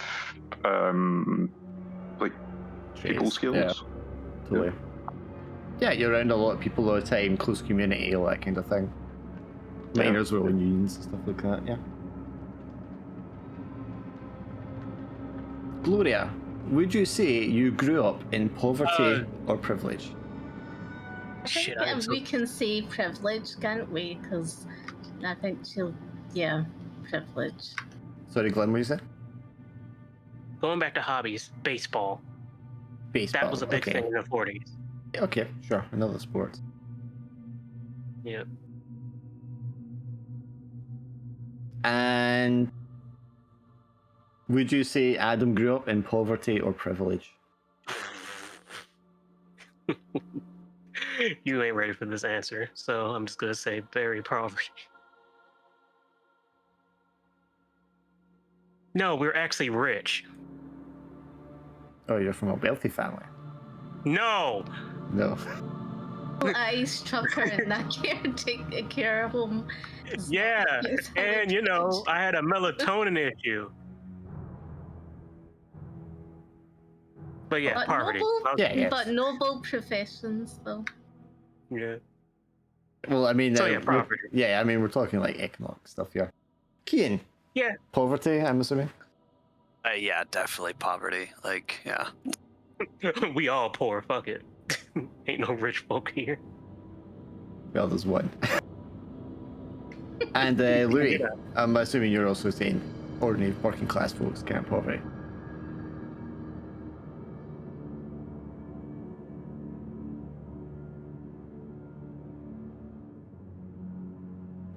Gloria, did you go to university? Obviously you did. Yes. Clear picture beginning to form. Adam, did you ever do higher education?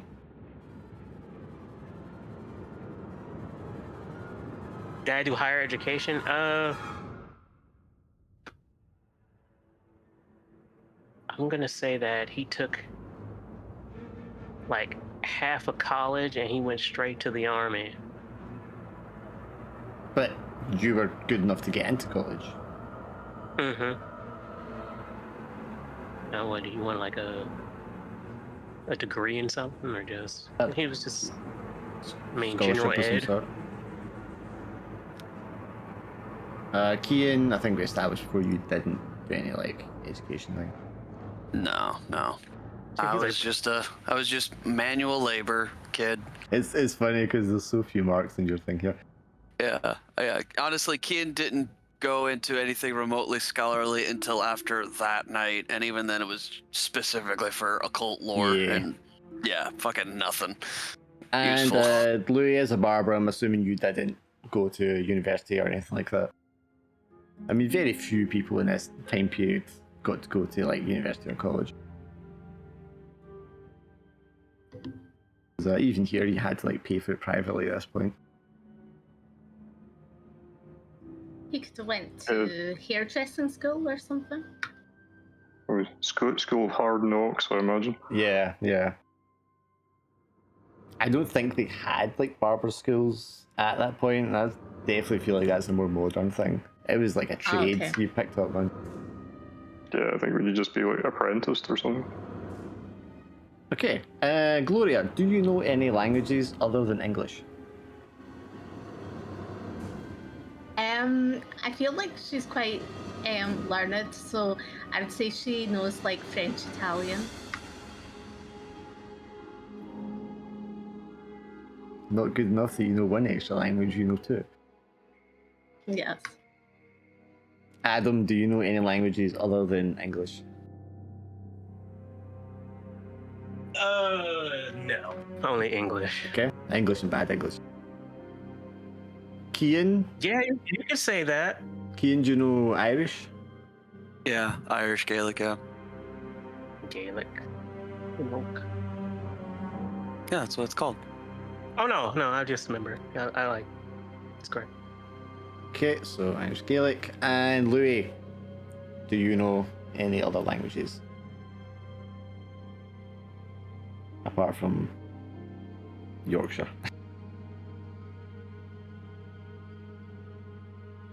I think it's unlikely that I would be fluent or anything, but I feel like, I don't know, maybe if I was in the area where it was like meeting people coming in like from billeted from like the I'm thinking like Free Polish or something, you know, whether they would have maybe been in the like maybe near an airbase or whatever, you know. Yeah. Maybe like get a word or two or something like that. But, It's a little bit of Polish.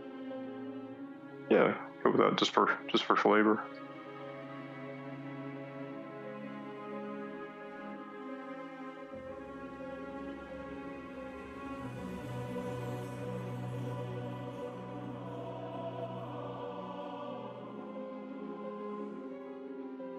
You know that way sometimes you type something and it just doesn't look right?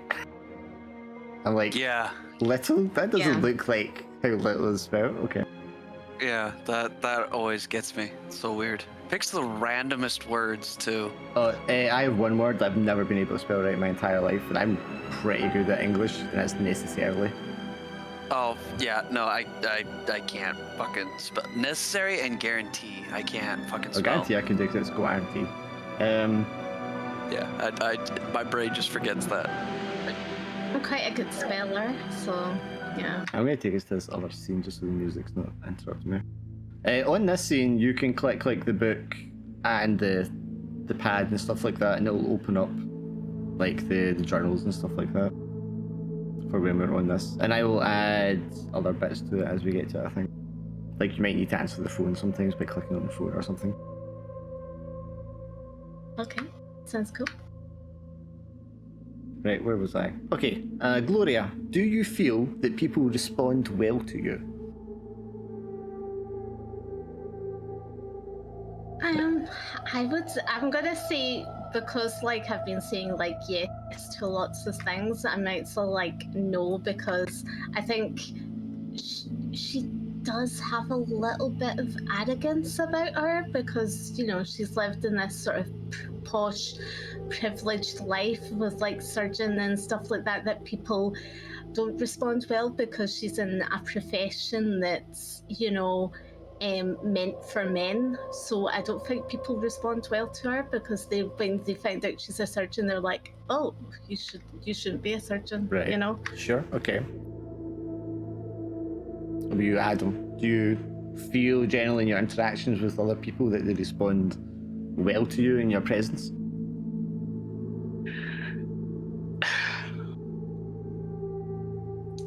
Well, here's the thing. I was thinking about that when he kept people consider him more of an annoyance and a hindrance at times. When you get to know him, he's a very well and lovely individual. But, you know, comes with the territory, so no. To answer your question, not really. Okay. What about you, Keen? Actually, I think some people respond to him more positively. I think maybe at first, when he first joined the army or the military, it was kind of like, oh, he's just that weirdo. But I think now, since he's kind of settled into quote unquote normal. I mean, it doesn't even need to be be in the last couple of years. It could just be his general life experience. Has he found that people sort of respond well to him? I just remembered all the times I talked to people in Shadows over Scotland. I'll say yes. People respond positively. And Louis, I'm assuming, being the outgoing, chatty person that you are, gifted the gab and all that people do generally respond well to you.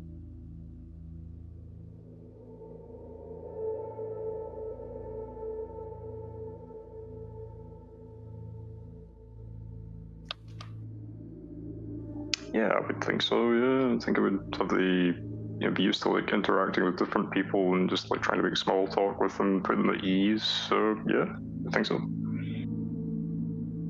And then while I have you there, do you also feel like people tend to do you favors when you ask them?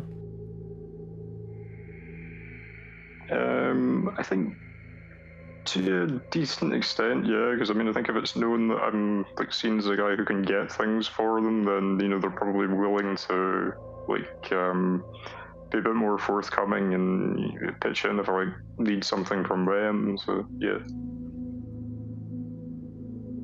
Gloria, do you feel like people go out of their way to like help you out and do you favors?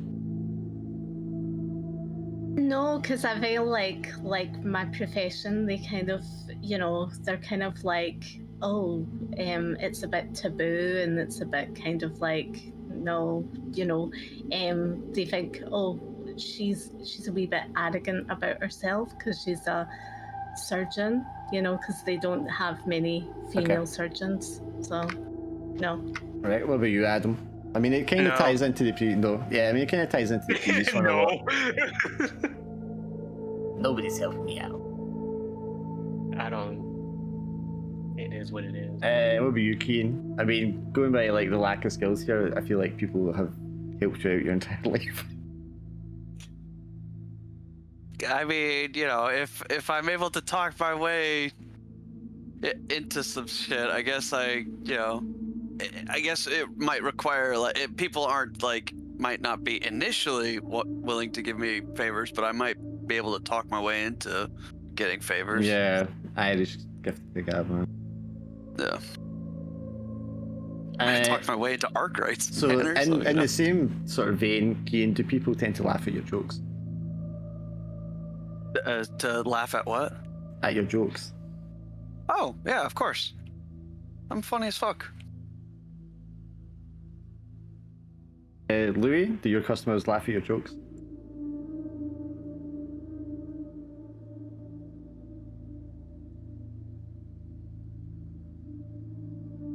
imagine him running across their house every time I ask a question. It is basically that, yeah. Yeah, I think they probably would. I think it would have a little bit of the kind of working men's club kind of sense of humor, or, just as a kind of coming from that background. So yeah, I think it would have be able to make people laugh a little bit, yeah. So Adam, I mean, people don't generally respond well to you. They don't do you favors, but do people kind of find you funny when you tell a joke? I mean, I'm gonna say yes. So a bunch of jokers.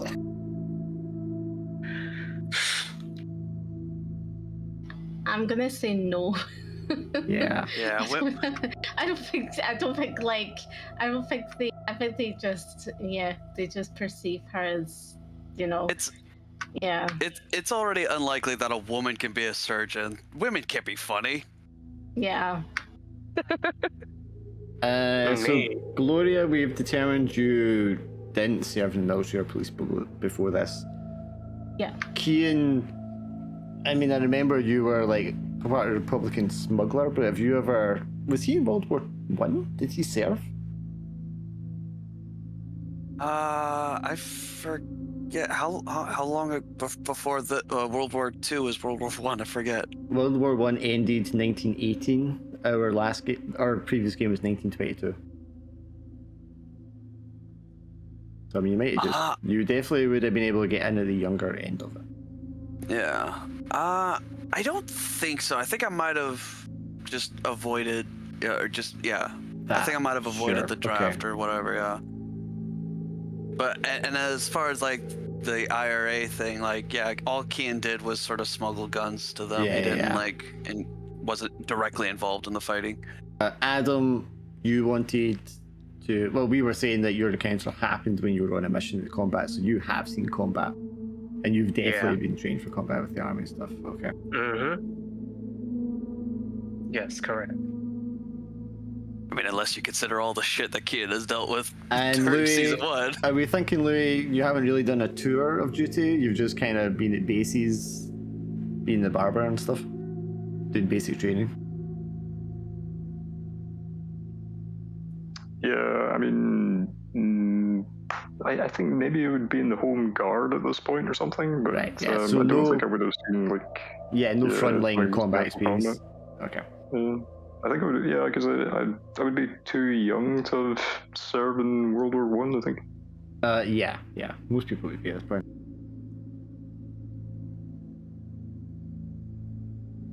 That's going to feed into this. Was national service a thing at that point, or was that only later?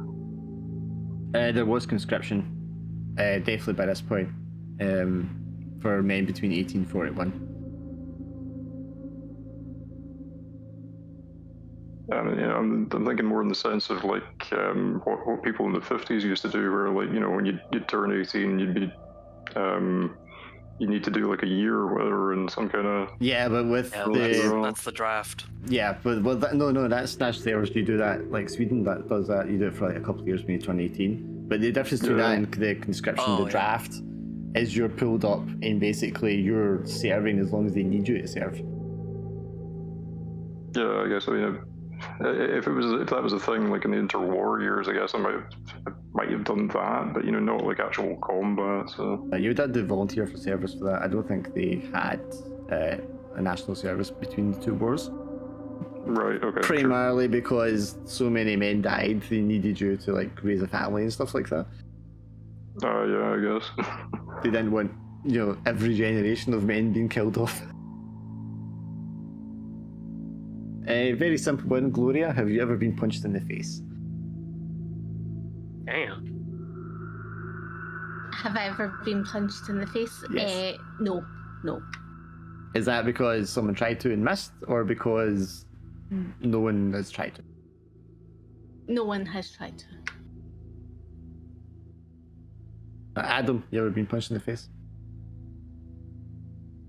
Can I say almost? Yes, you can. Yeah, I almost did, but I took that guy down. Damn old Donald. Kian, you ever been smacked in the face? I've been smacked, I've been punched, I've been stabbed, I've been shot at, I've been possessed. It goes on and on. What about you, Louis? Has anyone ever tried to knock your lights out? Yeah, I think I would probably have been in the wrong end of the odd bout of fisticuffs in a pub fight or whatever, yeah. Did they get the upper hand on you, or were you able to evade them? I feel like it would... Nah, I think I would probably have actually been on the receiving end, yeah. Yeah, I mean, that works too, though.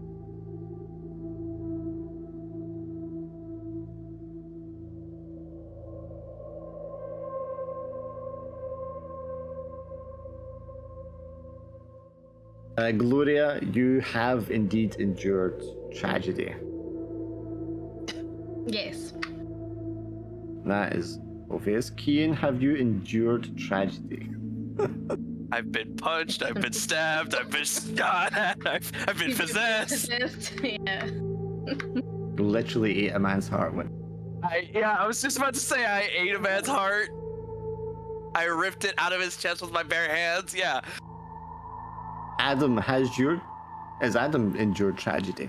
Has he lost someone close to him? Yeah. Yes, sorry. What, do you want me to go into detail? If you want to, yeah, sure. No. Okay. I just want to hurry up with this because I'll probably get into it in the story part. Louis, have you ever endured tragedy? I've probably seen like family members die in mining accidents over the years.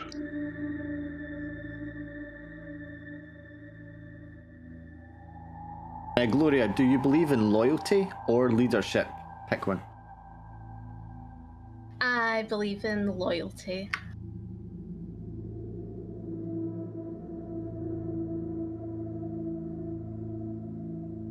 Adam, loyalty or leadership? Loyalty. Kian? Definitely loyalty. And Louis? Yeah, I would think loyalty would make more sense, yeah. Bunch of jokers, a bunch of puppies. Gloria, or Adam rather, can you play the guitar or the piano? None. Feel free. Kian, do you play an instrument? Guitar or piano? I play the piano. Of course you do. I play the harmonica. Harmonica. I'm sorry, go ahead, sir.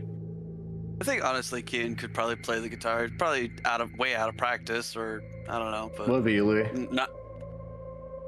I'm thinking maybe like the piano a little bit, not well, but more in a kind of like try to entertain people down in the pub kind of way.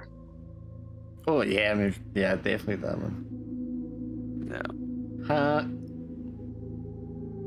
This fucking thing. Kian, have you ever gotten into trouble because of your strong opinions? Ooh. Literally an Irish Republican. Yeah, no, technically yes, I guess. But I think it probably only ever happened like before Shadows over Scotland. Gloria, have you ever got in trouble because of your beliefs or strong opinions that you've held? Yeah, because working in the surgeon world, that like some male surgeons kind of think like they're better than me because I'm, going again, being a woman. So yeah, so I've had to kind of battle through that. So yeah. Adam, have you gotten in trouble because of your opinions or your strongly held beliefs? Yeah. Quite time to time, quite some times, including this last time. What about you, Louis? I think probably no. I think it would be more like not that I don't have any conviction necessarily, but I would be kind of a little bit inclined to play play the game, as it were, just to stay out of trouble, and particularly if I'm involved in black market dealing during the war. I mean, that makes sense. You want to be appealing to as many people as possible, as often as possible. Yeah. Gloria, do you have any health conditions? No, I'm healthy as Perfectly a horse. healthy. Perfectly What about you, healthy. Adam? Do you have any health conditions? None at all. None. Yeah, I got you. What about you, Kian? Sorry. Kian was technically. I'm sorry. Because you told me this is like a I feel like character. you have like a number of them, like mental and physical. Well, we're talking chiefly like physical health conditions here. Yeah. We know you're crazy. Yeah, mentally Kian's fucked, but physically, he was kind of a tough guy during Shadows over Scotland. So I think honestly, despite it all, I think Kian's still fairly strong. I mean, age might still be coming up after him, but yes, that's always a consideration. Yeah, because you did like physical jobs and that before as well. Oh yeah, and even I think he's still fairly strong for his age. What about you, Louis? In good condition. Nothing serious. Kind of like no more so than anyone else from the same area. I mean, I guess I would probably be like in the habit of breathing in some fairly low quality air and maybe have a bit of a cough as a result of that. But nothing like really. Okay, well that definitely counts. Yeah. Not life threatening right now, but yeah. Yeah, probably like just as a result of being in that environment for like all his life. Yeah. Does Louis believe in helping people or helping people to help themselves? That is a good question. I would maybe helping people to help themselves, like try and get them stuff that can help them to be more effective in their own lives, but like skimming off a little bit of profit at the same time. Sure. Adam, do you believe in helping people or helping them to help themselves? Helping them to help themselves. I like bringing people up. Adam likes to bring people up. What about you, Keen? I think before Kian probably felt helping people help themselves was better, but I think nowadays he's shifted more towards helping people. And what about you, Gloria? Do you want to help people or help them to help themselves? I would say she wants to help people, as in make sure that like when she's doing surgeries that they're successful. So I would say, is that helping people to help themselves? Well, no, I mean, like, what's her perspective? Helping? Does she think people don't need handouts? They need a structure, an environment in place so that they can be the best they can be? Or does she think people who are in need should get the help directly? I think she's a bit of, can I say a bit of both? No, you have to pick one. Oh, right, okay. Well, I mean, you can be a bit of both, but one do you lean more towards? I feel like because she's a surgeon, like she feels like she would want them to get direct. So helping, yes. Okay. Yeah, helping, yeah. Right, last one. Everybody, if you can open up the chat window and type in /r space 1d6.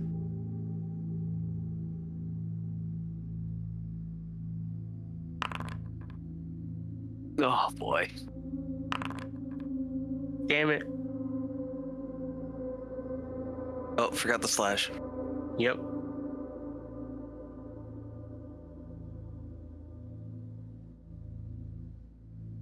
If you need to, you can resize these windows from the bottom right corner as well. Wrong way. It's /r then space 1d6, Laura. Did you say /r? Did you say? /r then 1d6.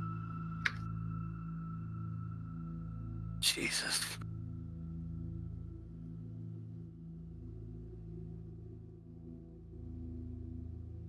Not a lot of high numbers here. Other slash.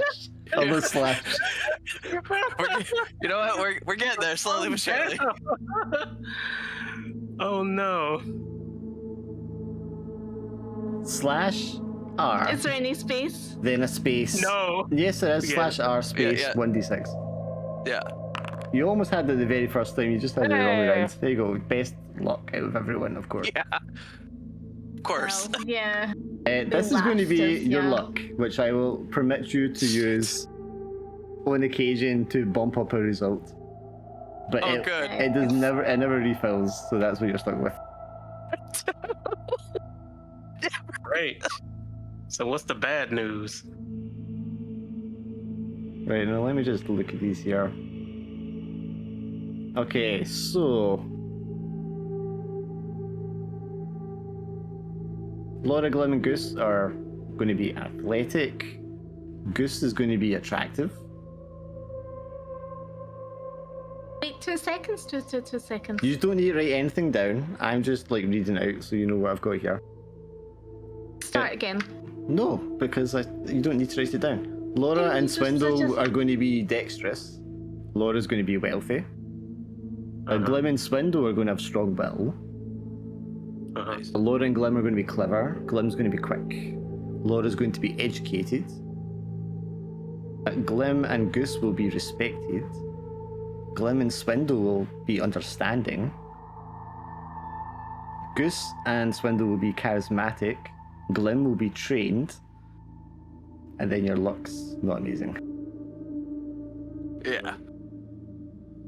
So you're gonna write these down, or? I got these marked down, so I will know and I'll be able to tell you at the time if you get extra dice when these things come into play. Can you Okay. just like put in chat? No, because No. you don't need to know it. You Actually, know, I like what he's doing. So I'm like, okay. because it's your I like see. natural abilities. You know what I mean? You're not always super conscious of them. But when it comes into play, I'll let you know. It's a secret bonus. Yeah, I like Yeah. this.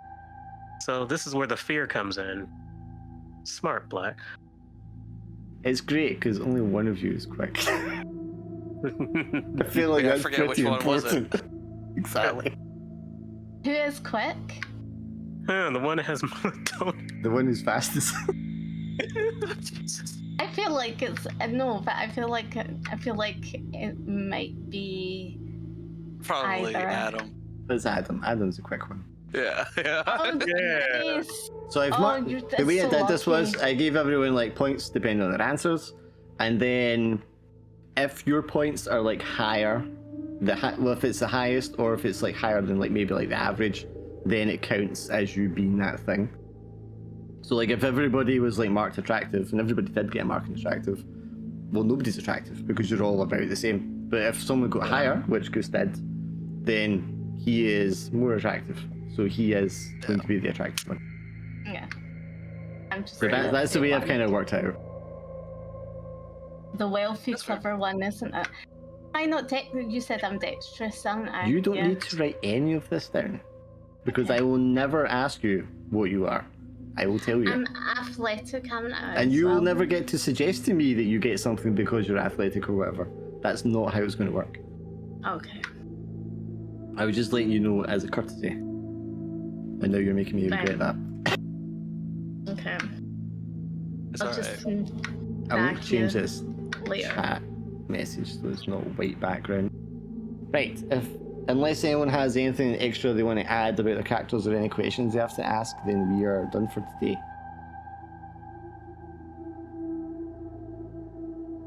What happened to Bruce after I abandoned him in the forest that one night? I mean, 20 years ago? dogs don't live that long, so... Yeah, I know. Damn. Yeah, there was Poor a. Brucey. He chased a rabbit, and a farmer found him, and he lived out the rest of his life happily in the Oh, countryside. good. Oh, or you could just make this more mythos. He definitely wasn't No. eaten by a Loch Ness Happen. monster. No. Damn. No, I mean That's even bad. more mythos. Make him an enemy. Oh, I mean, the Yeah, Loch well- Ness monster was an avatar of Dagon, so Yeah. Dagon possessed a dog. Damn. Now that's scary. Yeah, no, I think I'm all good for me. I'm super excited for Kean to do this shit again. Fumble his way through I and feel die. so Yeah. sorry for him. Yeah. So I mean, I'm going to just reiterate that there is no health track. There's no health bar. If something happens to you and it just makes logic that that's what's happened, then that will be what happens to you if you get shot. I'll give you a chance to like avoid harm when it kind of crops up usually, and if you fail that, then that's just what you're going to take. And if so, you need to be really careful about putting yourself in a position where you could die, because you will just die flat out. That's it. In which case you have to make another character. I mean, you say that, but you know, it is me.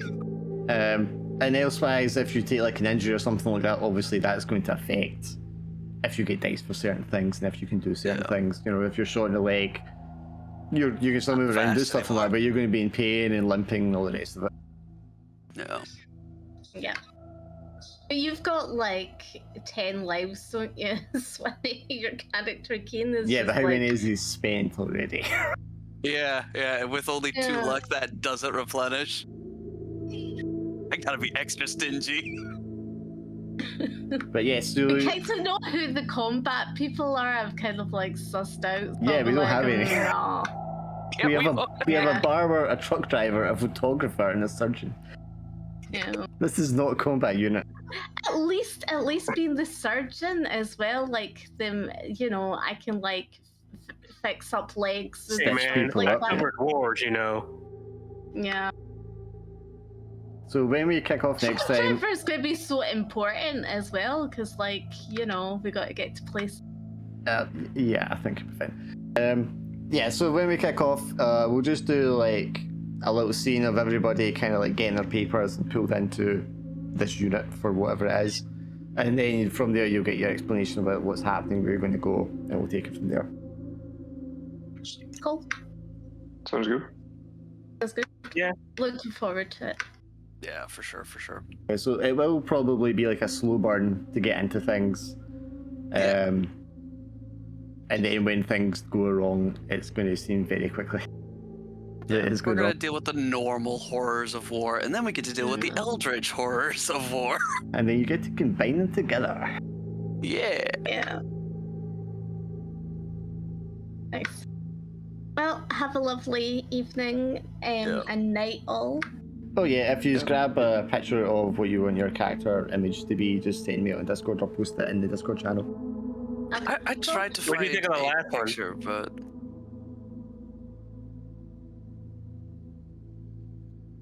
The one that's the guy with the helmet and the camera? Yeah. Yeah, I like that one. That's good. Alright, then that one it is. I think I'm going to be Vivian Lee or something like that in my photo, so... Well, I mean, you can look and give me it before next week, it's fine. Right. Just save glimpse so I can get this in here. Yeah, I can't find a suitable picture. I think would look like Old man Kean. Yeah. Well, I say old man. It's just fucking the same age as me, man.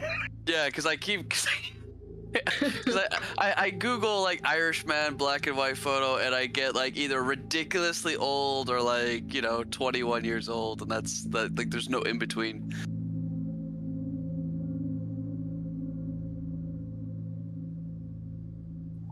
Conveniently, I think that's my dinner ready now, so I'll need to head off. But yeah, I'll catch you guys later. I will absolutely do my level best to get here on time the next time. Yep, man. Yeah, no worries. And yeah, get me what your guy looks like, because we're going to want to know that. Sure, yeah. Cool. I'll catch you later. Yeah, catch you soon. Yep, catch you later. See you later. Glad I've got your image in. Awesome.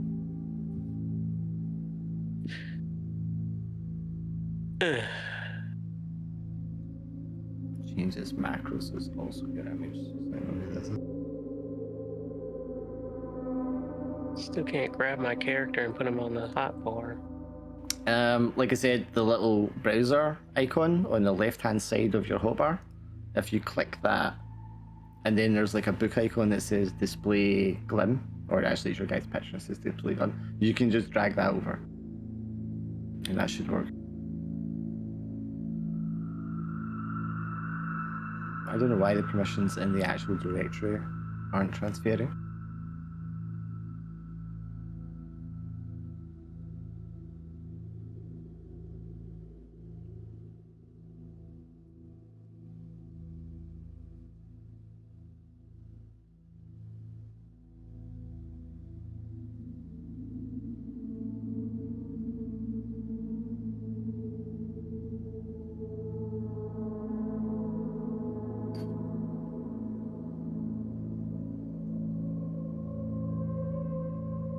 I don't know.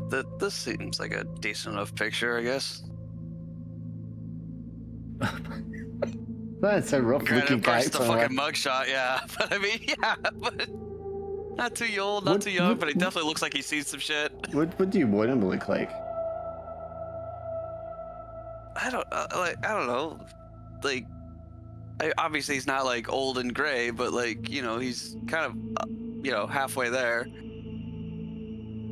Oh, here it is. Yeah, now I see what you mean. This little display box here. This guy is no 41. What the fuck? I don't know. No, not him. I mean, I'm looking at other ones that I typed in, like, Irishman 40s, and it's like, this guy is not in his 40s. Yeah, I see images of like 50 or 60 or 70. It's like, this guy doesn't even have any teeth. What the fuck?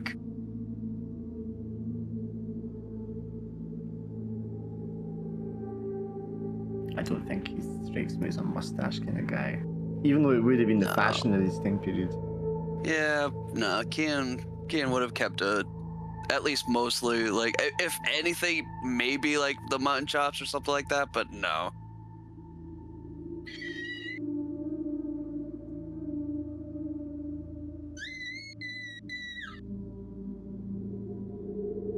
What the hell is that?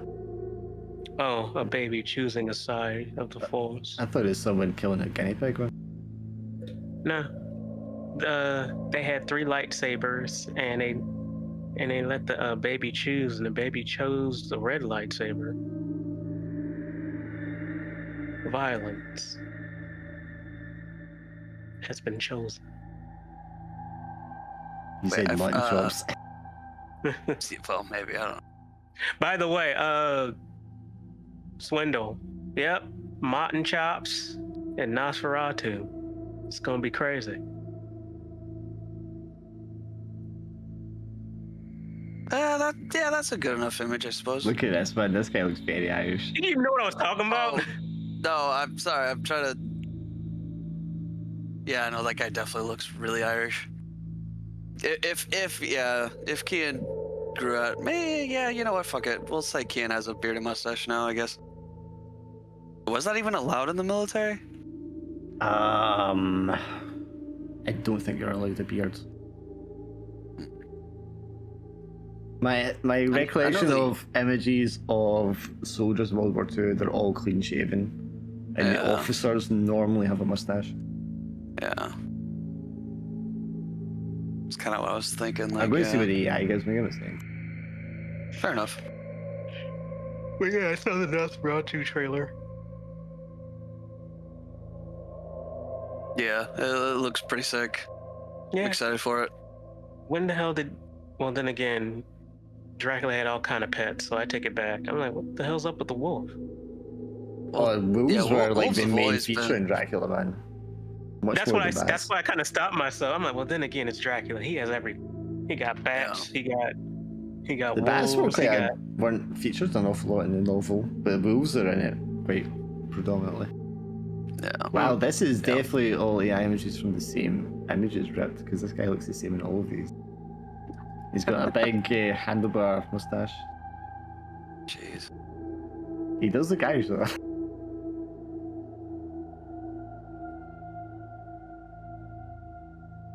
As much as anyone can. Jeez, yeah, well, okay. There's like 4 pictures and they're all the same guy. Yeah. Hilariously, I think if anything, he looks the fuck, one of the background guys probably looks closer to what I'm imagining, but Oh my god, this is the same guy 4 times, except he has a bonnet hat. Oh, for fuck's sakes. It must have like a stock image of 40-year-old Irishman, that's all it can pull from. Yeah, the AI definitely thinks all Irish look the same. I just gave him like a plaid suit and a Guinness. There you go. Job's done.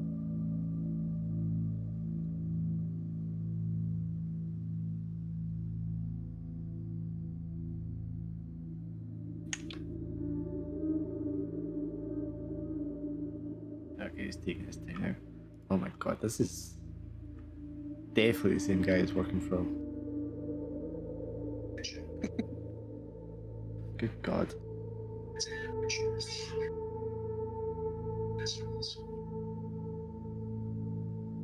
I mean, this one's slightly different here. Yeah.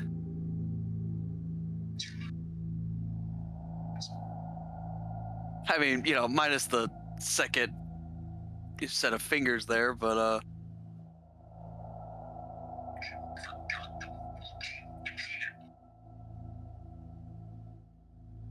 if anything, that was probably closer to Kian during season 1. Yeah, I was thinking that.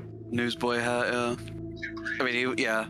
I mean, 40 isn't in my like head, old. he was It always depends. like clean shaved. Depends what you've gone through, man. Yeah.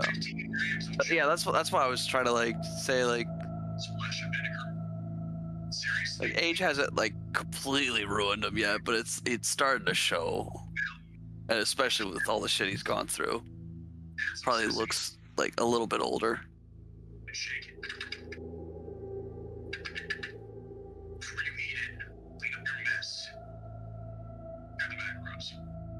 Try phrasing this differently, see if it gives me a different fucking bass actor.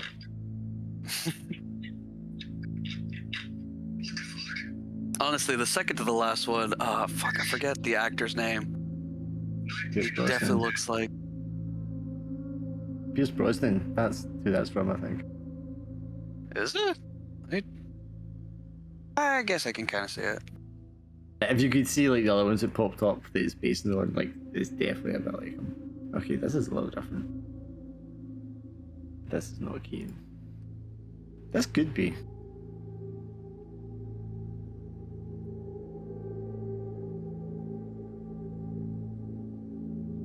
Yeah, that one could be. Because yeah, he looks kind of short, and Ken was always kind of a shorter guy. Not like weak or feeble or nothing, but you know. Yeah, there you go. I'll accept that as Ken's face.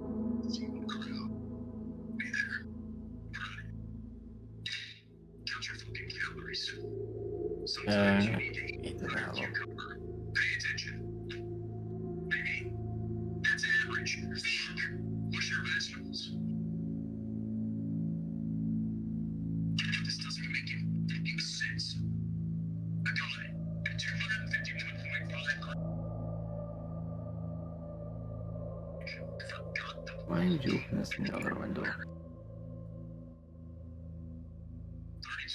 If only you could see the other Cthulhu stuff I was generating. Oh god, no.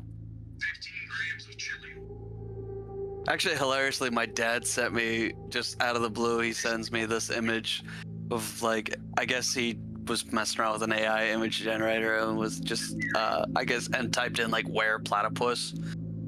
It was like, this definitely looks like a creature you would have thrown at us in the Fallout one. It's just this, like a bright platypus, yeah. mutant thing.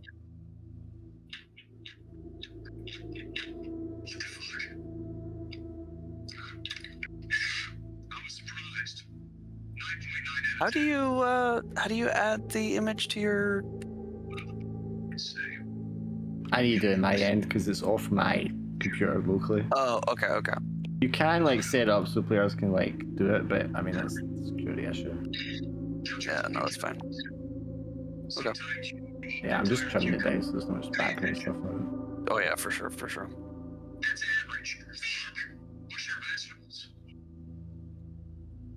Okay, it's a little stretched out now, but that's fine. Meh. Driver.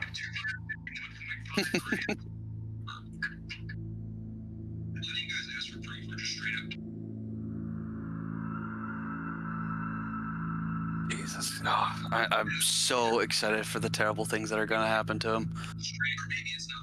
I absolutely love the questions because it was like, do you have any, experience in combat? No. Has anybody ever punched you before? Yeah. So that one was a mix. I mean, they're all like mixtures of different traits depending on what it was. Because if you, so like Glim said, if someone tried to punch you but missed because you're quick, so you can like dodge a blow. Yeah, but then you gotta ask the question, why would they try to punch you in the first place? So that's less charisma. Right, yeah, exactly. It was great. I was just laughing at the answers that I had for Kieran. Yes. It was absolutely hilarious. Yeah, just awesome, basically. But yeah, just the hilarious, like, I've never been in frontline warfare, but I've eaten a man's heart. Yeah. It's just what a goofy fucking circumstance this is.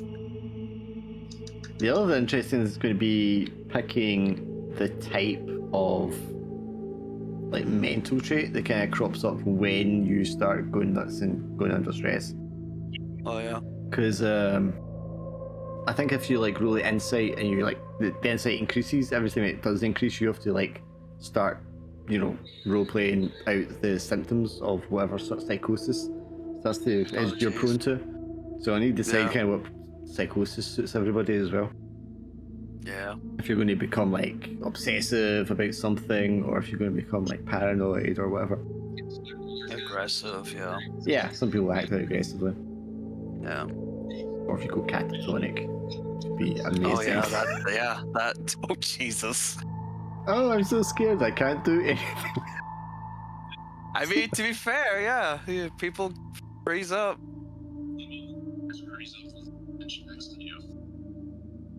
And that's still not the worst thing that could happen. Multiple personalities could also be a thing. Fucking hell. I'm so excited. I'm terrified, but excited. I'm looking forward to playing a game where we get right into characters. I've seen this clip before. Because I feel like all the other games for ages have been very sort of light surface. I've not really gotten into the meat of it. So we get to actually get fun. I'm not going to run any other games until this one's kind of like done, so I'm not going to be like preoccupied with any other ones. I might do like one shots, but nothing I need to like spend time on. Yeah, just little breaks every now and again. Yeah, I literally cannot wait for kid to look at Gloria and be like, who the fuck is that? Is that? Oh shit, it's Mildred's daughter. Or just when it crops up in conversation. Yeah.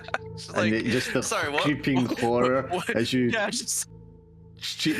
get towards like who she is, and then she's like, oh yes, my mother is Mildred Watts, and you're like, oh my god. Just immediately slams on the brakes and just slowly turns in horror. Roll insight. Are you done with your sheet and everything just now, Glad? Yeah.